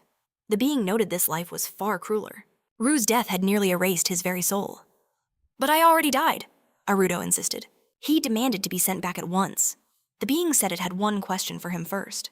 "What will you do when you return?" Aruto's answer was ice cold. "I'll kill Citri." He would have vengeance for Ru. Suddenly, a rift tore open beneath his feet. The entity then told him he couldn't go back. Bewildered, Aruto asked why. She killed his partner. The creature questioned his true purpose. It reminded him of his wish just before he left. As the voice spoke, Aruto recalled its smiling hand. Seeing his memory spark, the creature confirmed it. They couldn't just watch his soul break. It told him to calm his rage and asked again. What would he do upon returning to this world? Aruto's desire for revenge burned, but he knew raw emotion would only cause more loss. He started this new life for one reason: to save Hannah. Aruto explained this to the creature, who understood. By risking his soul, he meant to save another. For that noble cause, they had guided him toward victory. Aruto declared their bet was back on. There were no do-overs until his soul was gone for good. The blade stopped inches from Citri's face. She stared, breathless, calling him a sinner. Aruto smirked. His sword loved a powerful enemy. But he had another skill, perfect for the weak. Using it, however, would curse him in return. He figured Citri must be seriously wounded from her attack on Ru. With a cold gaze, Aruto told her he was done wasting time on her. Citri was stunned. Turning to Lion, Aruto ordered him to get Ru to safety. Lion refused, insisting he would fight too. Aruto looked at Lion, explaining he couldn't let Ru suffer more. They would all return together after he saved Hannah. Until then, he'd protect them both. Lion made his own demand save Hannah and come back alive. Aruto smiled, promising he would. As Lion left, he told Citra she should have run. Citra didn't get it. Lion scoffed. For one of the 12 generals, her ignorance was pathetic. He sighed, thinking this kingdom was truly doomed. As Lion spoke, more figures descended from the sky. Magica ran, sensing Aruto's battle. She felt his massive magic energy. He had to be fighting Simigan. She had to help him. At the same time, a dark presence fell over the Colonel House. Was this the work of the god Foramus? The germ of God had only just appeared in Hannah. Magica knew gods were moving before the hero's power matured. But it was too soon to evacuate. Then she saw it. Something fell from the sky, and the house exploded. The shadows of God were here. Hannah was in mortal danger. Inside, Magica saw a slaughter. She knew in an instant. Hannah's parents and the butler were already gone, vowing they would not touch the embryo of God. Magica fought fiercely. Then she heard Hannah scream. Shadows blocked her way. "Get out of my way!" she roared, crashing through them toward Hannah. A divine shadow stood before her, throwing a sword at Hannah. Magica yelled for her to hang on. Her own blade slammed into the shadow as she caught it. Magica told the girl the grim news. Her dad, her mom, everyone. They were gone. She held Hannah tight. Hannah cried, but Magica swore she would protect her now. The shadows would never touch her. Aruto then arrived, his heart sinking. It was all happening again. If that's the case, so Hannah's already gone, Aruto realized. But Magica's voice cut through, with Hannah safe behind her. Relief washed over Aruto. Magica had saved her. He quickly asked if they were both okay. Magica cut him short. "No time for that. You need to listen to me, now." "Those were just God's shadows in the sky," she warned. "Something much bigger is coming. We're out of time." Just then, another being descended from the heavens. He thought it was a demon, but what stood there was unbelievable. The aura felt like a demon's, yet it was magnified 100 times over. Natural demons are born of chaos. This creature was clearly crafted by God himself, a holy demon. Aruto immediately started undoing the system hack he'd used against Sumi Jin. This would cancel out some of the ambient magic. With his newfound resistance, he finally had an opening. He ordered Hana to stay put. It was time to fight for real as his blade slid from its sheath. In a flash, the demon was upon him. Aruto barely registered its mind-boggling speed. He met her strike with his own blade, but the weapon shattered instantly. That dagger was stronger than nitrile. How could it possibly break, Aruto wondered, dodging the girl's furious assault. Magica jumped in, blocking the demon's path. Thanks, he yelled. Stay sharp, she warned. I can barely follow her. Her massive artifact identified her as a heavy-class warrior. Yet her speed rivaled Magica's squirrel tribe agility. She was truly a monster born from a god. The situation was critical. Aruto made a snap decision. Magica, you take the front, I'll provide support from the rear. Magica understood instantly and charged forward. Her own legendary speed was the only thing that could match the foe. As the two speedsters clashed, Aruto saw his chance. He unleashed a micro-flash, aimed right at the demon. Magica, reading his intent perfectly, pressed her own ferocious attack. Aruto skillfully guided his beams of light, flawlessly tracking Magica's every evasive maneuver. He landed another strike from a perfect blind spot, hitting the demon squarely in the back. The demon flinched. The damage was minor, but it connected. Suddenly, her wings blazed with a fierce light, stunning Aruto. In the next instant, she unleashed a storm of feathers from her wings. There were far too many to dodge. The razor-sharp projectiles sliced into him from all sides. He tried to activate his hacking ability, but in that desperate moment, the skill failed to respond. A single feather pierced through his chest, launching him backward into a nearby building. Magica screamed his name in pure terror. Aruto lay motionless on the ground, unresponsive.